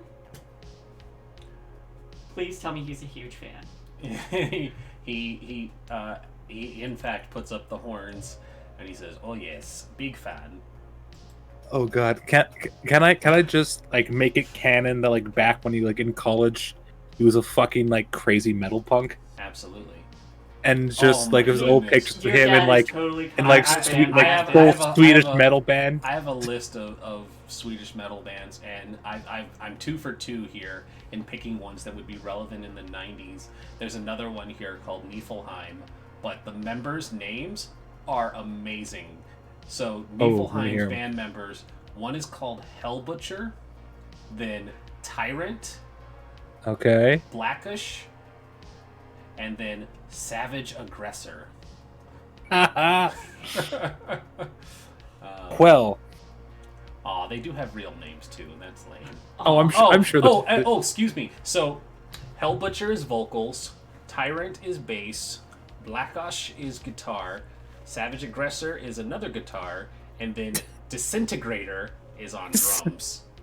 Oh, good for them. That is They- amazing. They are basically, oh my god, this picture. They look awful. They are leather studs and nails. For Oh, their I love costume it. attire, but they look like a very old Swedish version of Kiss, and it is just disturbing. That is absolutely what I want from Sweden. Sweden, There you go. keep being yourself. Look at these fantastic. Oh, they're so. That's, Oh my that's God. from 2006. So, like, Okay. just age them down 10 years, but still, it doesn't look very flattering. Oh god, that's so much spikes. Like, There's- I there's- think he was just like, take these industrial nails and just ram them through the leather. Too many spikes. Not enough spikes on the codpiece, though. That is true. There's always more spikes in the codpiece. All right, you gotta really push home the phallic nature of the codpiece. Yeah. That's anyways. Nibelheim. So yeah, this is Niflheim. So they've got a Per Pele Gustavsson. There is Eric with a K Gustavsson. Not sure if they're related. Blackosh does not have a name listed. Then there's Felipe Plaza Kuchbach. Oh, And then Eric with a C, Jung. Jung. It's an LJ. So I'm not sure how you're pronouncing that. How do you Yeah. spell the first one you said? Which one? The first band. The first band. The first band. Yes. the one talked about Yes. in the game. Yeah. You ready for this treat? Yeah. This treat of a name, this delicious tongue melody. It's spelled like this. Oh, I'm clicking all of the wrong things. There we go. Siebenbergen. Siebenbergen. I want to say that actually has You an have a album record of theirs. it. Yeah, a record of it. Yeah. Upon hearing Ashley freak out about No, I start geeking out with your dad. Siedenbergen, Signa will be like, I mean, like, you didn't know, like, I grew up listening to like Swedish metal, right?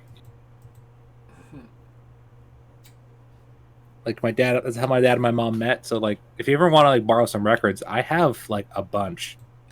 Ooh, actually, these guys don't look dorky at all. I found a picture of Oh. Siebenbergen. They have a female vocalist. Check that out. Good for them. It's pretty good. Pretty good. There you go. Always need some more. I mean, that's actually pretty good. it's pretty good Yeah. material for a '90s band. Yeah. I mean, all of them look like Talos and Jaffe if you leaned a little too much into the emo. Those were the people that didn't make it into Disturbed. Oh man, they used to have 1, 2, 3, 4, 5, 6, 7, 8, 9 members on the original band. Jeez. I love it. They're down to 6, which is that picture. Yeah. So that may not be an accurate picture, but they did still have a lady vocals. She did. Oh, 2 ladies. Two ladies, Oh. one of which did violin and backup vocals. Ooh. You did not tell me about this. You'll have to tell me the I story. mean, yeah, I guess it never really came up, I guess. Mm-hmm. But yeah, if you want to borrow some, you're more than welcome. To be fair, most of the summer I didn't really pay a lot of attention. Being Yeah, you were a little for a while. depressed. That is the word. Anyway, yeah. Wow. I mean, that's pretty cool. Oh my god, there's so many genres of black metal. There's so many genres. I'll have to invite your dad to band practice sometime. You and your dad. Sure, that'd be fun.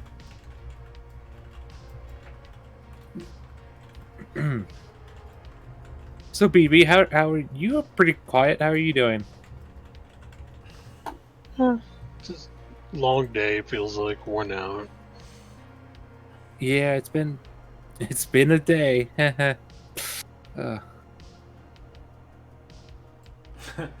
definitely been a day. Definitely been a day. She's kind of like very conscious of the wound in her right hand. Have you told your dad about your injury yet? I will say that she said that it was just like an accident during robotics class, and that it's been like wrapped up and taken care of, and that she's I'm fine. gonna need a lie roll from you, please. Heart, charm. Shit. Heart charm again. I'm not bad. You One. continue to lie to your father.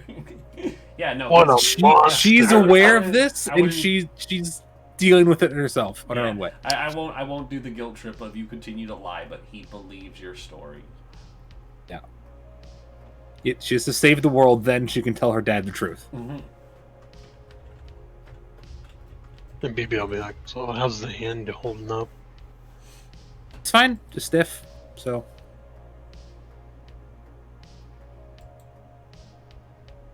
how's your sister doing, BB? She's actually holding up pretty well, that job. That's good.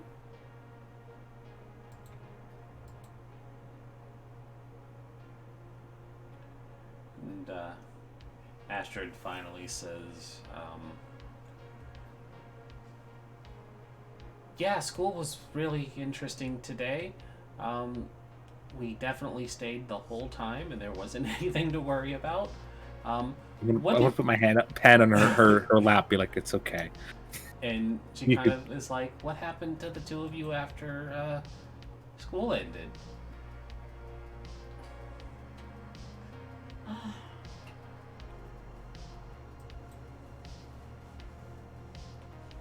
Took her right around the city. Cleared my head a bit before going home.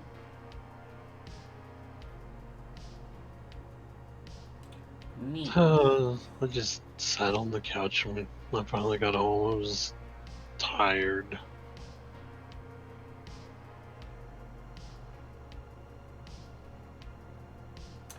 What Yes, about yes. you two? There's a Brazilian thrash metal genre. Absolutely, Yes. there's a long history of Brazilian metal. It's awesome. That's pretty cool. Yeah, Yeah, it's like it's very much actually saying what she did without saying, "Oh yeah, you're a robot. well no, she's not gonna say anything in front of your dad." Yeah.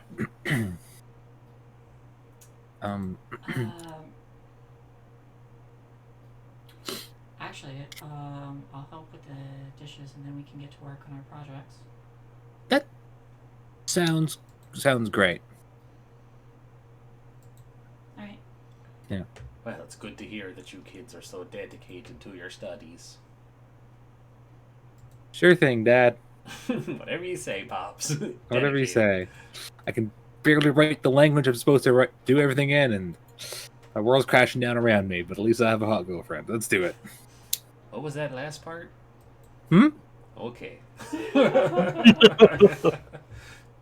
that last part? What? Do what now? Oh, I love math. Yeah. I love math. It's my favorite. Numbers are cool. Yeah. I sure do like the boys with It's- their stuff. It's just the meme where you're like, oh, it's my hot girlfriend. He's like, what? What? Yeah, what? Yeah. What? Yeah, so we'll clean up, and then I'll take them to either my bedroom or, like, yeah, the bedroom, maybe, or the living room. Whichever you prefer. I'll say bedroom because it's more private. I stand on the opposite side of the room where Ashley is. Why don't BB and Cigna give me a quick empathize roll? Yeah, I was about to say I want to take an empathize roll to see if I notice it. Nope. Yeah. Ashley is just being really distant. Yeah, that's fine. Once we get into the room and my dad, I can hear my dad like downstairs doing stuff. I close the door, turn around, and go, okay, so I have something to say. First, Ashley, I want to apologize for yelling at you, and also for calling you. I believe what I said in Swedish was a godless whore, which doesn't really make sense because I don't believe in God. But I do apologize for that. It's just something that I've heard yelled a lot, like Swedish stuff. Like it's a thing. Like you yell, it's just an angry words that you use. So I want to say sorry. Your assessment's fairly accurate. Okay, that as your friend, that is concerning. That is very concerning. BB, Yeah. I don't know. You're cool. I have no beef with you. You just Thanks. no problem. Finally, someone takes up cool. Yeah, dude. Mom thinks I'm cool. Second thing. I'm trying to phrase this in a funny way. She says, "This may come as a surprise, but I have thought about this, and I am certain that I, Signa Jormson, am gay."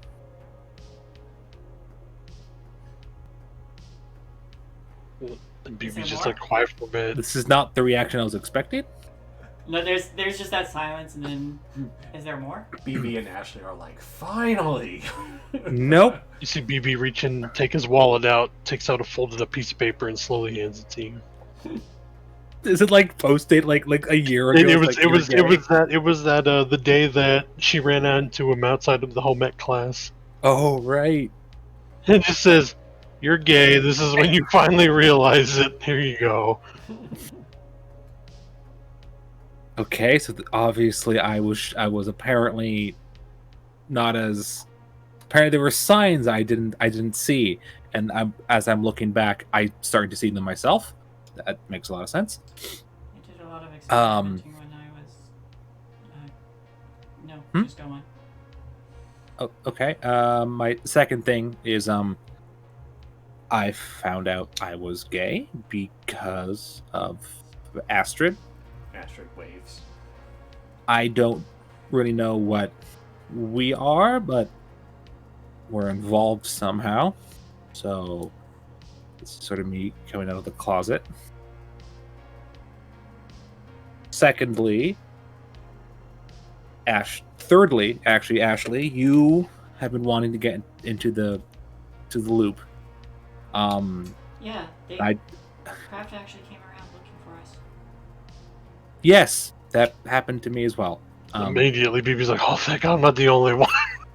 Yeah, that freaked me. But I don't know how much help I will be because I can't do the one thing I'm good at.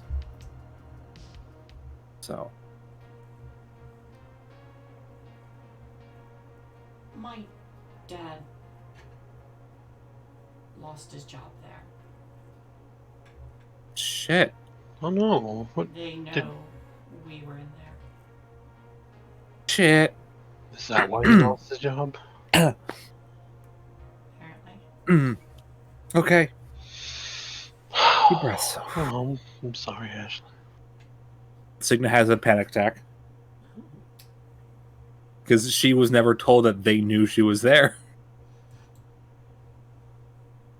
Yep, Okay. They did not tell me.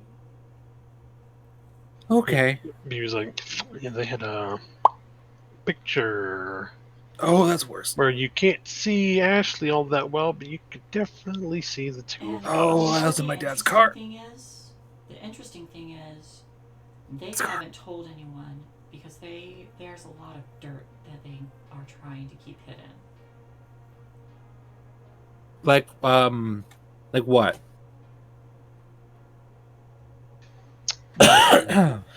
Like, About time to hit the old dusty trails. I stand from the door. He's like, oh, fuck. they're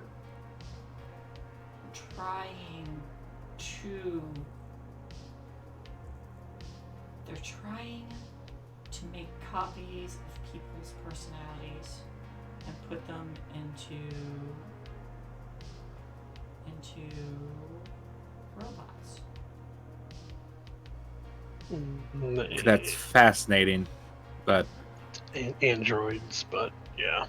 okay, that makes okay. Androids. Gynoids, technically. Well, for the ladies, gynoids, yes. For the men, androids.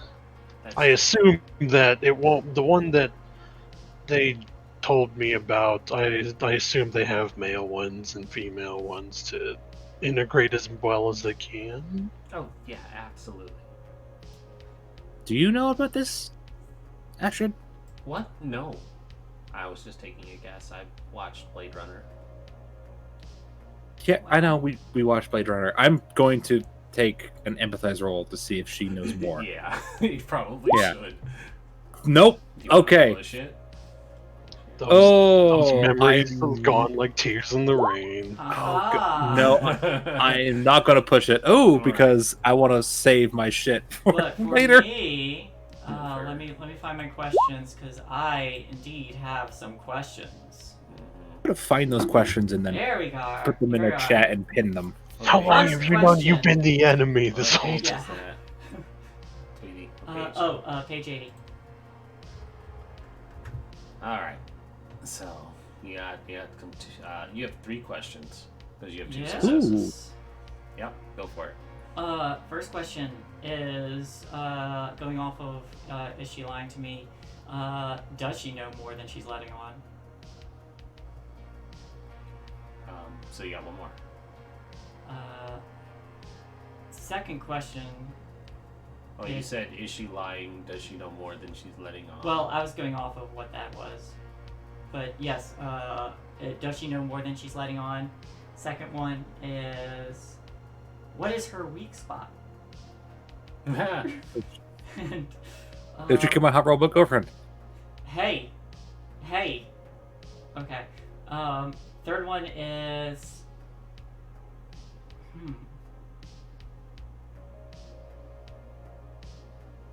how does she... Actually, can I hold that third one until I get an answer to the other two? Yes. Okay.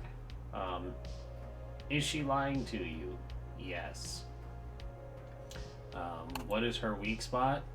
You saw another gynoid get taken down very easily with a knife. So you imagine, since they're fairly human-like, if you damage any of the vital areas that resemble a human's, it would have the same effect. Also, you already know that she's not a real person, so you can assume that she is a robot. Mm-hmm. Okay. Or at least it's implied by others. So, since she is lying, then what does she want? She does not want Astrid to find out she's a robot. Cigna. Yes. Astrid does not want to find out she's a robot. Yeah. She There's doesn't- a lot of weird philosophical issues going on in Signa's head right now. In Astrid's, she'll start questioning her own existence. Yeah. She doesn't want Signa to know that she's a robot. It's very clear from the way she is trying to cover up her own explanations that she doesn't want Signa to know. Damn you for making her have a Swedish name too. What else was a Swedish person going to name the robot girl she found? Something French. No, it's fine. Yeah, fine. Next time we encounter a hot robot girl that I fall in love with, I'll name her Antoinette. How's that? There you go. Perfect. All right. Ooh. She will never be made fun of in high school, that's for sure. You know more than you're letting on, I think, Astrid. Well, I mean, Signa's been teaching me a lot about the robots, so I do have vague ideas.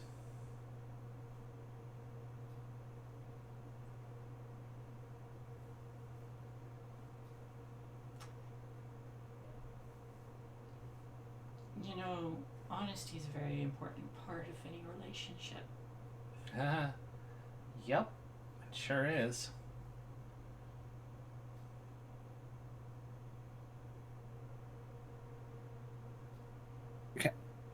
Can I just step in and say, like, that's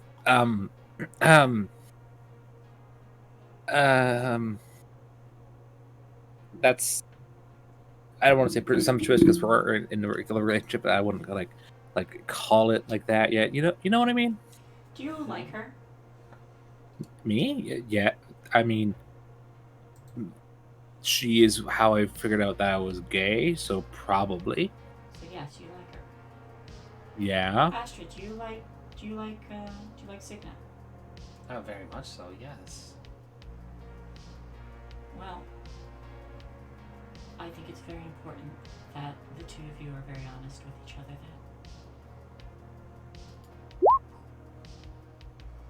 Oh, dang. Shit, I heard the oh Um, fuck. Yeah, so Ashley puts her on the spot and is very direct and incredibly convincing with her argument. And Astrid turns to Signa and says, I have something I need to tell you. I do get a bonus effect too, Yep.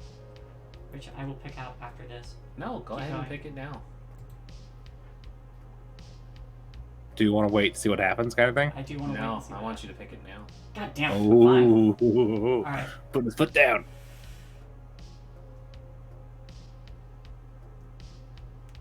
I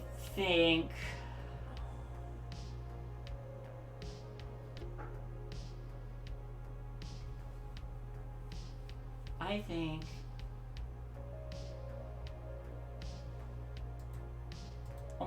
I want it to be like, I think it's gonna be a formal lasting relationship, but it's a thing where like she's very it's a thing where she's very actually like very clearly afraid of her, but it's also a thing where I can tell that they're trying to be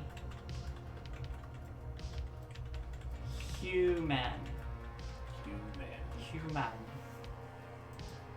And So which of these effects do you think apply? I'm gonna say we form a relationship, right? Lasting relationship. I will put it. All right. To steal my hot robot I'm girlfriend. not stealing her. No. Not that kind of relationship. I know. but I know. I see where it's going, and it's going to be a positive tick. It's not going to be like a negative thing. Yeah.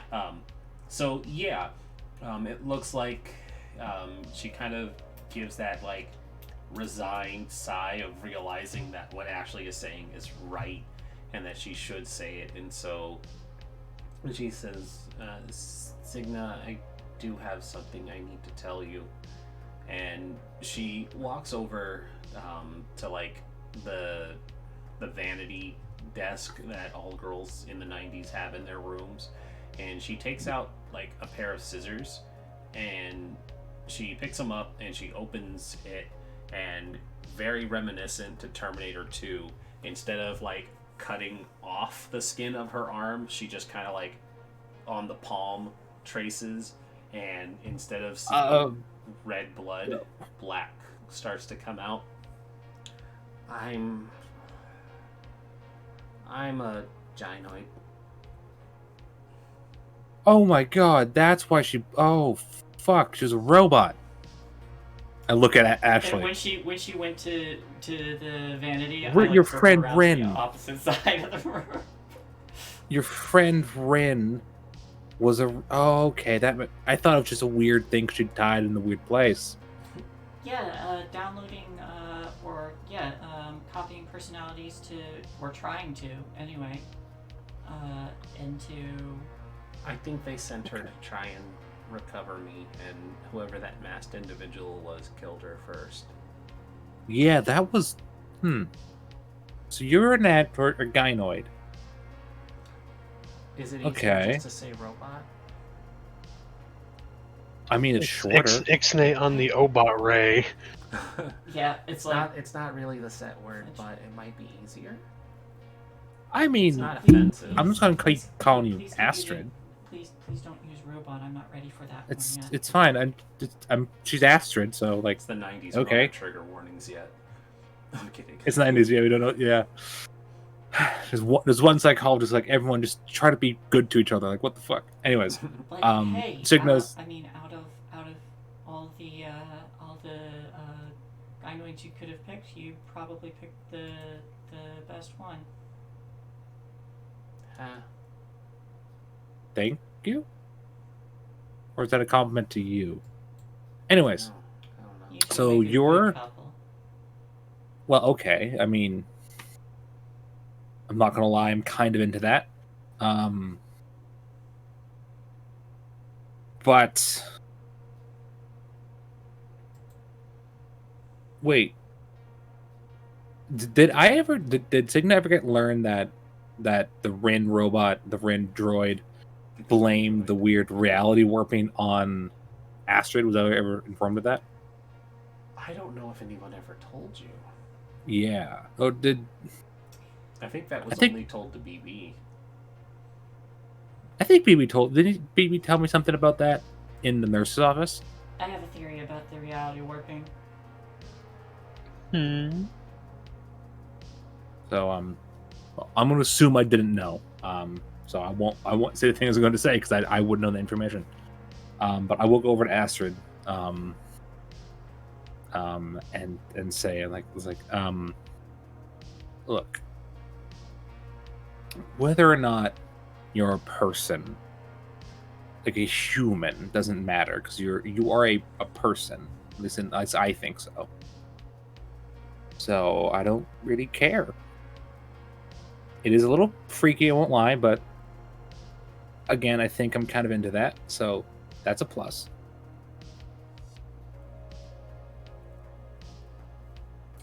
Now that that's out of the way, I might be messed up. How? Define messed up. So remember when I told you I was at ground zero? Yeah. Yeah.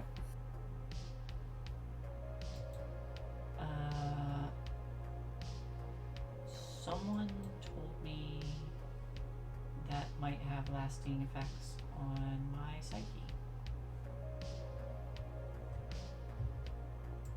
Like, yeah, you went through like a lot of shit. So I'd assume that would, like, a lot of trauma. So Yeah, what do you think happens when you touch black water? you get cancer, don't you? What if you don't necessarily... What if not everybody gets cancer? What if other things happen? Like what? Like... flipping reality where you see your best friend try to kill you. Or take you or something. I mean that's So, Rin, asked, Signa's mother was, excuse me, was a nuclear physicist, and she definitely sort of was more into her dad's work. But can I do a check of some kind to think about like some of the weirder, more try to remember some of the weirder, more like fringe theories that her mother might have had while working at the loop? Absolutely. What would that be? Oh, let's do. comprehend perhaps? I'm thinking comprehend. I do think a comprehend mind would work. Okay. Could I do the same, knowing how long Yes. my parents have been working there? Yep. Okay, I'll let him do that. Nope, Yeah. there we go. Oh, BB with the 2 successes. Okay. So, yeah. Rephrase the question for me so I can formulate a proper answer. Do you mind if I do that, Frost? Since I'm the yeah, whatever. Yeah, you prompted it, Specifically, I was trying to figure out like if they have any like they just like they thought they might have found something that could like bend reality, something like that, and like some weird like thing that might have gotten into the water somehow, and Yeah, like it's that's called a particle accelerator. yeah. I wanted to some weird particle that had like that could like warp reality like on a massive scale, or like there was a theory that they could do that, and like maybe that got in the water. Yeah. Okay. So Cigna doesn't know anything. Thinking back on that, William, however, you know that your dad was one of the head accelerator technicians there. His work was very important for it, and thus the reason the day that it happened was called the Buxley incident is because they largely put the blame on something that your father did. This means that I am going to pull up the information of the flood and alter it to reflect appropriately for this. So, what you know of it, William, is that it happened just before Christmas in 1994. So, more or less last Christmas, because this is 95. The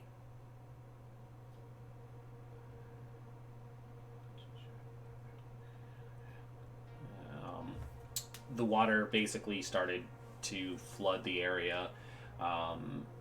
You know that it happened in the tunnels, and basically what was your father more or less had told information to you because you had been studying under him, so you were involved in quotes only to the degree that you were like interning or apprenticing there, but you weren't hands-on involved. They were trying to connect the two loops between Stillwater and the Swedish location located on Malaren Islands. And basically, the way that he described connecting the two loops was quite literally opening a portal using the two super colliders. And so it's theorized that the way it was explained to you, and probably the way that BB explains it to the rest or the others, is like taking one of the big bubble wands. And so basically they tried to stretch the two bubble wands out, and it made basically the long like Stargate watery wormhole. And at some point in the stretching to connect the two, the bubble had popped, and so the resulting pop caused the brackish water that was messed up between the 2 points to flood both sides. So it's literally reality warping water. Yeah, yeah. There are theories. There are theories that the water doesn't actually come from either location. They've thrown around alternate dimensions and different things like that, or just the lasting contamination and radiation from the way super colliders work, being mixed in with water. But basically, it's that sort of thing where it's like there was enough water to flood both ends, and the lakes that both of the research locations were founded on didn't have enough water to accommodate it. So they're like, the water came from somewhere and is technically still coming from somewhere, because they're trying to clean it up, but there is this problem of there being a persistent flow. So like, more of the town will be lost over time, but they've managed to keep it at bay. Yeah, think of like there's a leak somewhere in the tunnel and they have no idea where Yes. it is. There's a leak in the tunnel and they haven't been able to get far enough in to find it. That's why Krafta bought it up and has been in charge of the cleanup efforts, and they've been cleaning it up, but Find out your dad is on an alternate dimension. Could be. Sorry, going. Yeah. But yeah, so that's your information, BB. You kind of have an idea of what the cause of what happened with the Buxley incident, but it was the day that you weren't there. They'll tell them, they'll just all that and go, I guess it should be lucky I wasn't there that day. So And you wait, explain why? all this, I assume? Hmm? You explain all this, I assume? Yeah. Okay. Okay. That's, Granted, it doesn't explain why they want real life model decoys of people. At least, to my understanding, it doesn't explain it, but But it does explain why we everything ended up in seems the really upside down. fucked up. So wait, does that mean Ashley is warping reality? Oh god, am I warping reality? It could just be seeing whatever is going on that this stuff is causing everyone else to I see. hold up the injured hand, be like, that was real. I hold up my injured hand and say, I was the one who first saw glimpses of it, and then it all happened again when you followed me into the bathroom. If Krafta ever finds out that the Blackwater does weird stuff to certain people,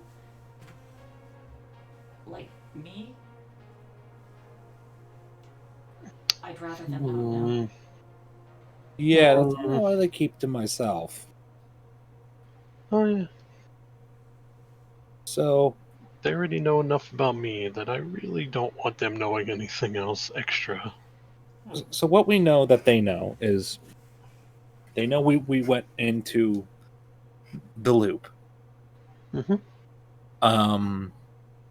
And that Astrid escaped. Yeah. But how have they not found Astrid yet? If she's not hiding. Don't have eyes everywhere, and I mean, you, Astrid has been out and about at the Yes. school. But you were smart enough to make her seem like a legitimate exchange student. You didn't tell them about me when they asked you. I didn't know. Yeah, well, as far as they know of, she doesn't exist, so they wouldn't have to question her about anything. Or you about her. So they know we're there. They Here's the know- thing, they're gonna keep looking. They also still have my friend, and they alluded that that they were indeed kidnapping, and that the only way we're gonna have any chance of bargaining for my friend's freedom is if we get dirt on them, like evidence. Okay. I guess that means, yeah. Again, I don't know how much help I'll be, but I'd like to help. You made that one drone that can record, take pictures. I go over to a little controller, and it crawls out of my closet, just like. Okay, that's fine. I mean, we already made it, so it's just been hanging out. Mm-hmm. Yep. I named him Herbie. Nope, that is great. I'm gonna give it to BB. When I hand him the drone and hand him the controller. He'll just tuck it behind him so it's out of sight for now. Yeah. It's literally incapable of harming. It does not have enough power. So I know that's probably not help, but like I want you to know that. Here's what I'm thinking. We get dirt on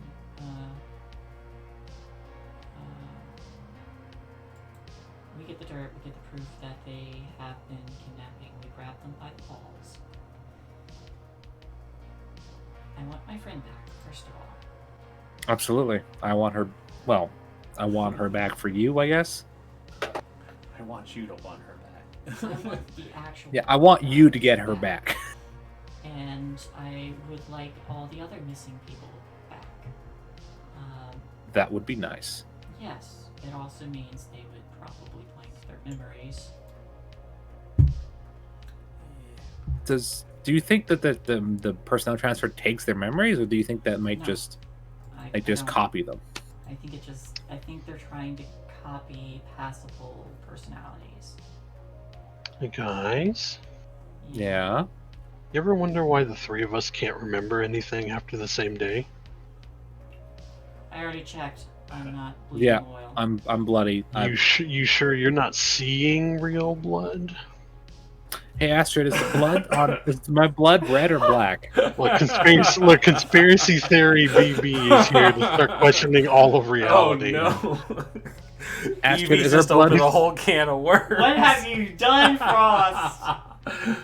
Hey Astrid, is my blood, is it black or red? You know how we can find out? Take a picture. When we look at the picture, we'll see what is actually real. when you ask what's my blood, red or black, Astrid says it was definitely red. Well, there we go. The gynoid says it's red, and I trust the gynoid. She smiles That's at fair. the two of you. Jesus. Takes out notepad. Maybe all androids see blood as red? Oh no! Question mark. I They think we don't need to take see- away your Adderall and your computer for like 2 weeks. Just to settle this, to even you out again. Just to even you out. Look, Just to even it out. reality warping water exists. Everything's on the table. Okay. Okay. Well, because Astrid could see her own blood as black, so I think we're fine. That is true. That is true. We're That is true. Question mark. That is true. again, I if also- retake that. I also want to.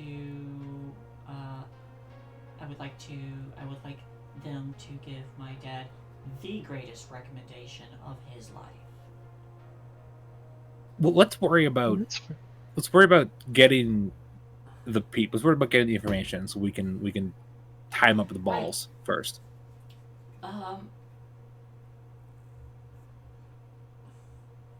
So I still have a disguise.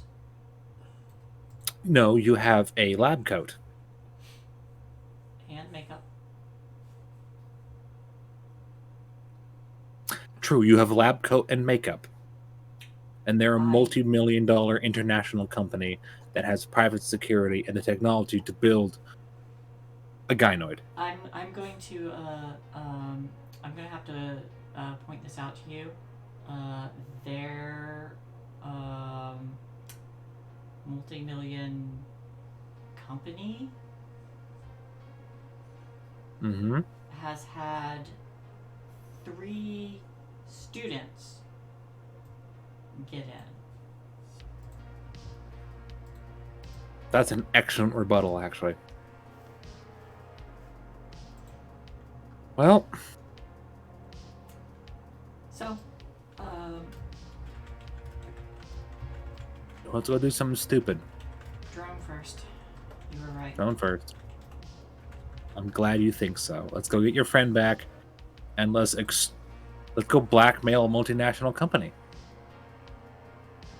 Yeah, I'm sure they don't have enough money to make us all disappear one night without a single question. Never to Well, be I'm seen. sure- Well, well, that's you not the have to- problem. We have to make it public. We have to make it really public. Yeah, I mean, once you have evidence, and if that evidence gets out, that kills said multi-million company. Yeah, you can't just kidnap a bunch of kids and then like not end up fucked and once it's exposed. As BB pulls the list of missing kids out for the last couple of years. Yeah, Are it's you weird. carrying that with you? But you're not? No, because I don't. I mean, granted, I never had time to put it up, but I think we need to get you to like psychiatrists after we take down a multinational company. Let's go. Let's go.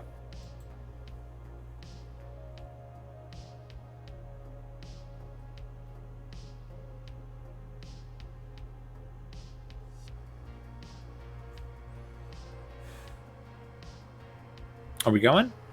Let's go. Yep. No, whoa, Astrid, no, you're not going. Oh, okay. I mean, like, if they get you, like, I would do something terribly stupid. No, you're right. Okay. Yeah. She kind of sits down sadly on the bed. Do we want to go now or later? Like, actually, because I don't actually know when. Like, do you want to try to do the night again, but don't drive? Like, walk there or like hide alley to alley. What time is it? It's later in the evening now. It's Yeah, actually, I don't know what time it it's is. fairly late in the evening, yeah. And I can't take my dad's car again. He's getting this, especially if she's taking his car. Astrid, Yes? what are your thoughts? I was told to stay here.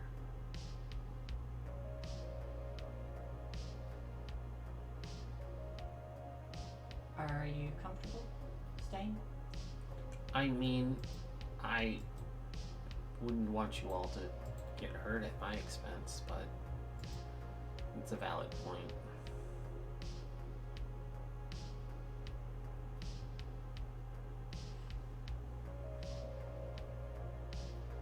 Can I...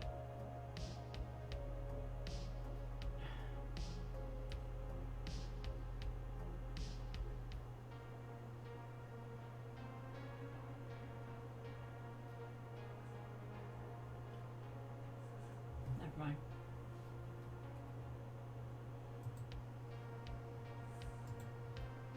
All right.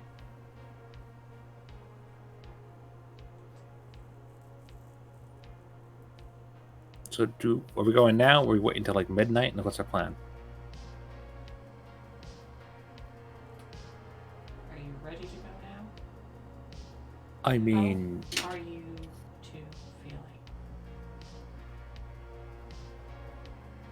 not super great, but could I? also didn't get injured, so. Yeah. Well, yeah.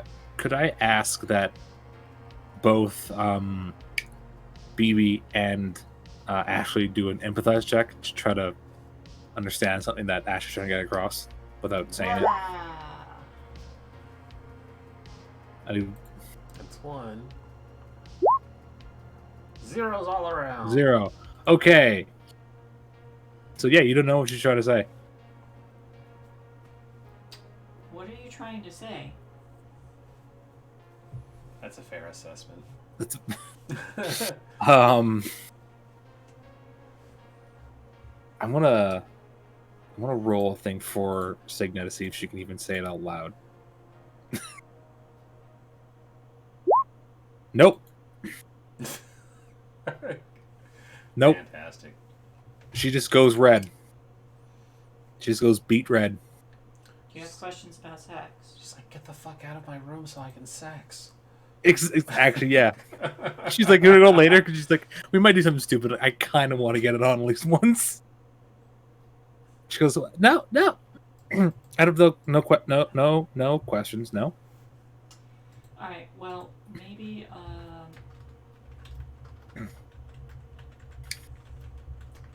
I'm gonna throw this out there. Probably tonight wouldn't be all that great on account of us all having been visited today by people that are clearly watching us at this point. What day is it? Since I haven't been keeping track of the days of the week, I think last episode it was a midweek. It was Thursday. I think we did say it was a Thursday. And it's the same day. It's the same day, yeah. So you're at Thursday evening. Yeah. Do we? I don't really want to, but do we want to wait till the weekend? You see a bunch of friends going out, and then. Well, if tomorrow's Friday, then. Yeah, after school we all go hang out and do stuff and break into a secret ex-government facility. I'll try not to work reality. Yeah, you have superpowers. That's cool. That is not a cool superpower. It's a pretty cool. If it wasn't like to a terrifying nightmare realm, it would be pretty cool. What if you control it and then other people's terrifying nightmare realm, huh? I had zero control if that even was me. But imagine if you could control it. I don't. Be pretty cool. I knew the person who was wearing the mask. Know them. Yeah, it's trying to avoid that conversation. Yeah. That. It's never good when old friends try to kill you, let me tell you what. Never had the experience. I'm not gonna lie. I'm gonna. I did. Wait. It's not fun, let me tell you what. Wait. When did an old friend try to kill you? Are you asking me? I'm asking BB. I gotta go. I'll see you guys later. You caught that too. I'm the only one who heard that, right? Don't know what you're talking about, bah. Oh shit! She got you. She You know what? Fuck you. What do you roll against? Damn it! you don't roll anything against it. Yeah. No, This isn't D&D. no. Ashley's picked. I throw the robot at her and leave. Oh god. No, I'm just kidding. I gotta go, guys. Alright, so I know something's weird. Mm-hmm. Everybody remembers Olin. Come on. Everybody. There's been a lot of. And I what pulled you the mean. trapdoor handle. And Who do you keep getting these trapdoors? Why are they Stop in putting Secret's trapdoors in my house. I kept telling you this. they're cheap and easy to make. Alright, I kind of like give him a weird sidelong glance, but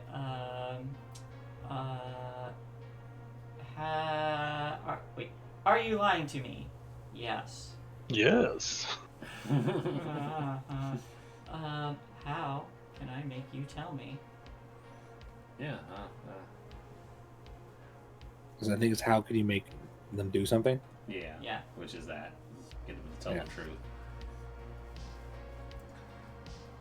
Well, you take them into the closet for 7 minutes, giving Astrid and Sigma enough time to also figure things out. Look, Someone gets 7 minutes of man. heaven, someone gets 7 minutes in hell. As a man, I do not know how lesbian sex works. Truly, how it actually works. It's not nearly as quick. Yes, that is what I understand. I read a thing about how apparently it's a long time, and by the end of it, everyone's kind of tired and a little miserable, and also sore. So, Thought we should give them time to talk and stuff when we leave. Yeah, I think I am just gonna be like, well, I'm heading out. okay. BB, you are also heading out. Yeah. Get the fuck out, baby. He's already got the little Roomba with legs behind, Yeah, like Herbie. in his hands. The His name is remote sitting Herbie. on top of it as he's leaving. Covers it with his sweater or sweatshirt, so a little hoodie so you can't see it. I'm standing on the opposite side of BB where the robot is. Oh god, we can trap Ash in any room. Just put Astrid and the robot Basically, yeah. in proper spaces. It's like, we just need you to look at Ashley. No emotion. We'll see what. This is how we keep her from doing crazy things now. It's great. That won't work well. Just put Astrid in front of the door. Put the robot in front of the other door. Hey, I think as Ashley is heading out, and she's like, "Bye, Mr. Jorgensen," and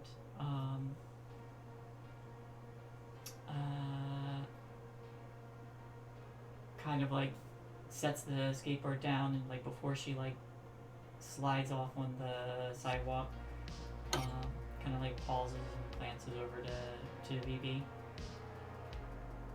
So, when Signa said she called me a godless whore? Mm-hmm. Funny thing is... Oh god, you the fuck BB. You say that like they hadn't before. Yeah. True, that is true, but... After I ended up breaking up with my first boyfriend, I really did kind of become a whore. Thing is, I wish I could tell him I was sorry. For what?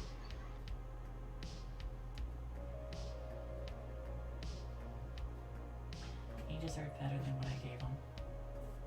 And I start skateboarding off. And then she skateboards off. He looks up, goes, "No, he didn't. He deserved a lot. He deserved a lot worse. He was lucky to." And he's like, he was lucky to have you. And he goes, "See ya, Ash," in the same old wave he used to give her, way back then. Way back in the day. Still That like 2-finger thing.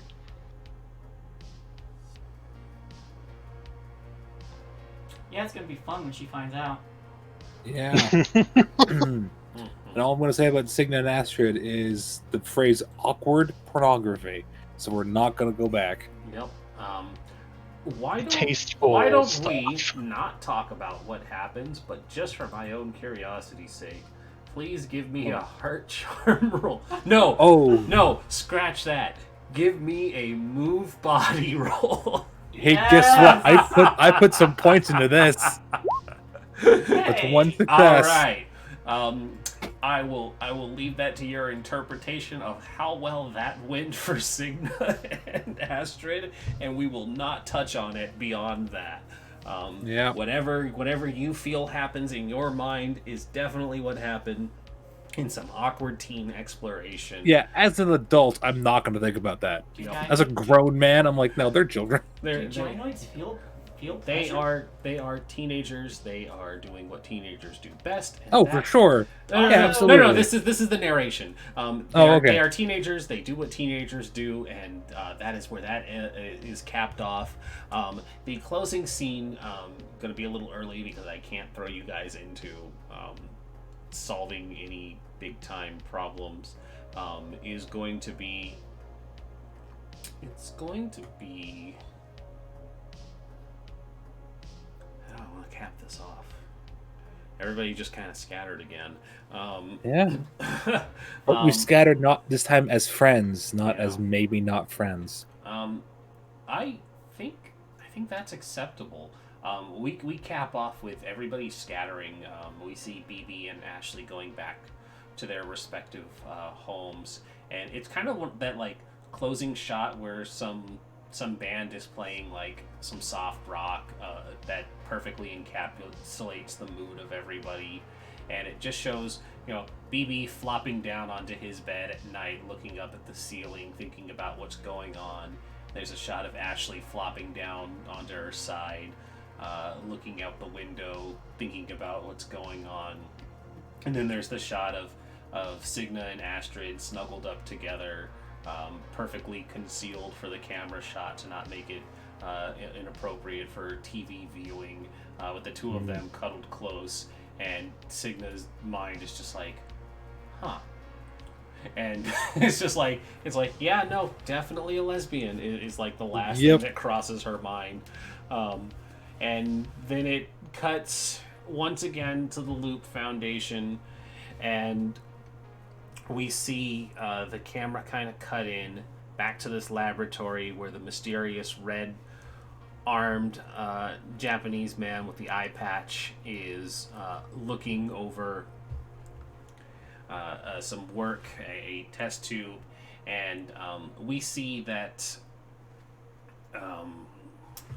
Wilma Jobs walks in, and he kind of turns and he says, "So did you have a chance to speak to her?" And she says, "Oh, yes, fuck. Absolutely. She is everything." She says, "Absolutely. Everything is going according to plan. They should be here any day now." And he says, "Good." And he just kind of looks back to the container, and I think just to kind of really mess with people's heads a little more, we finally see what he's been looking at in the containers. And so he turns, or the camera turns around from being the shot facing him to an over his shoulder shot, and there it is in 3 different test tubes. There's a Signa floating, there's a BB floating, and there's an Ashley floating in the tanks. Curse your cruel but inevitable. I told you. I saw Frost's reaction and it made me smile. I knew it.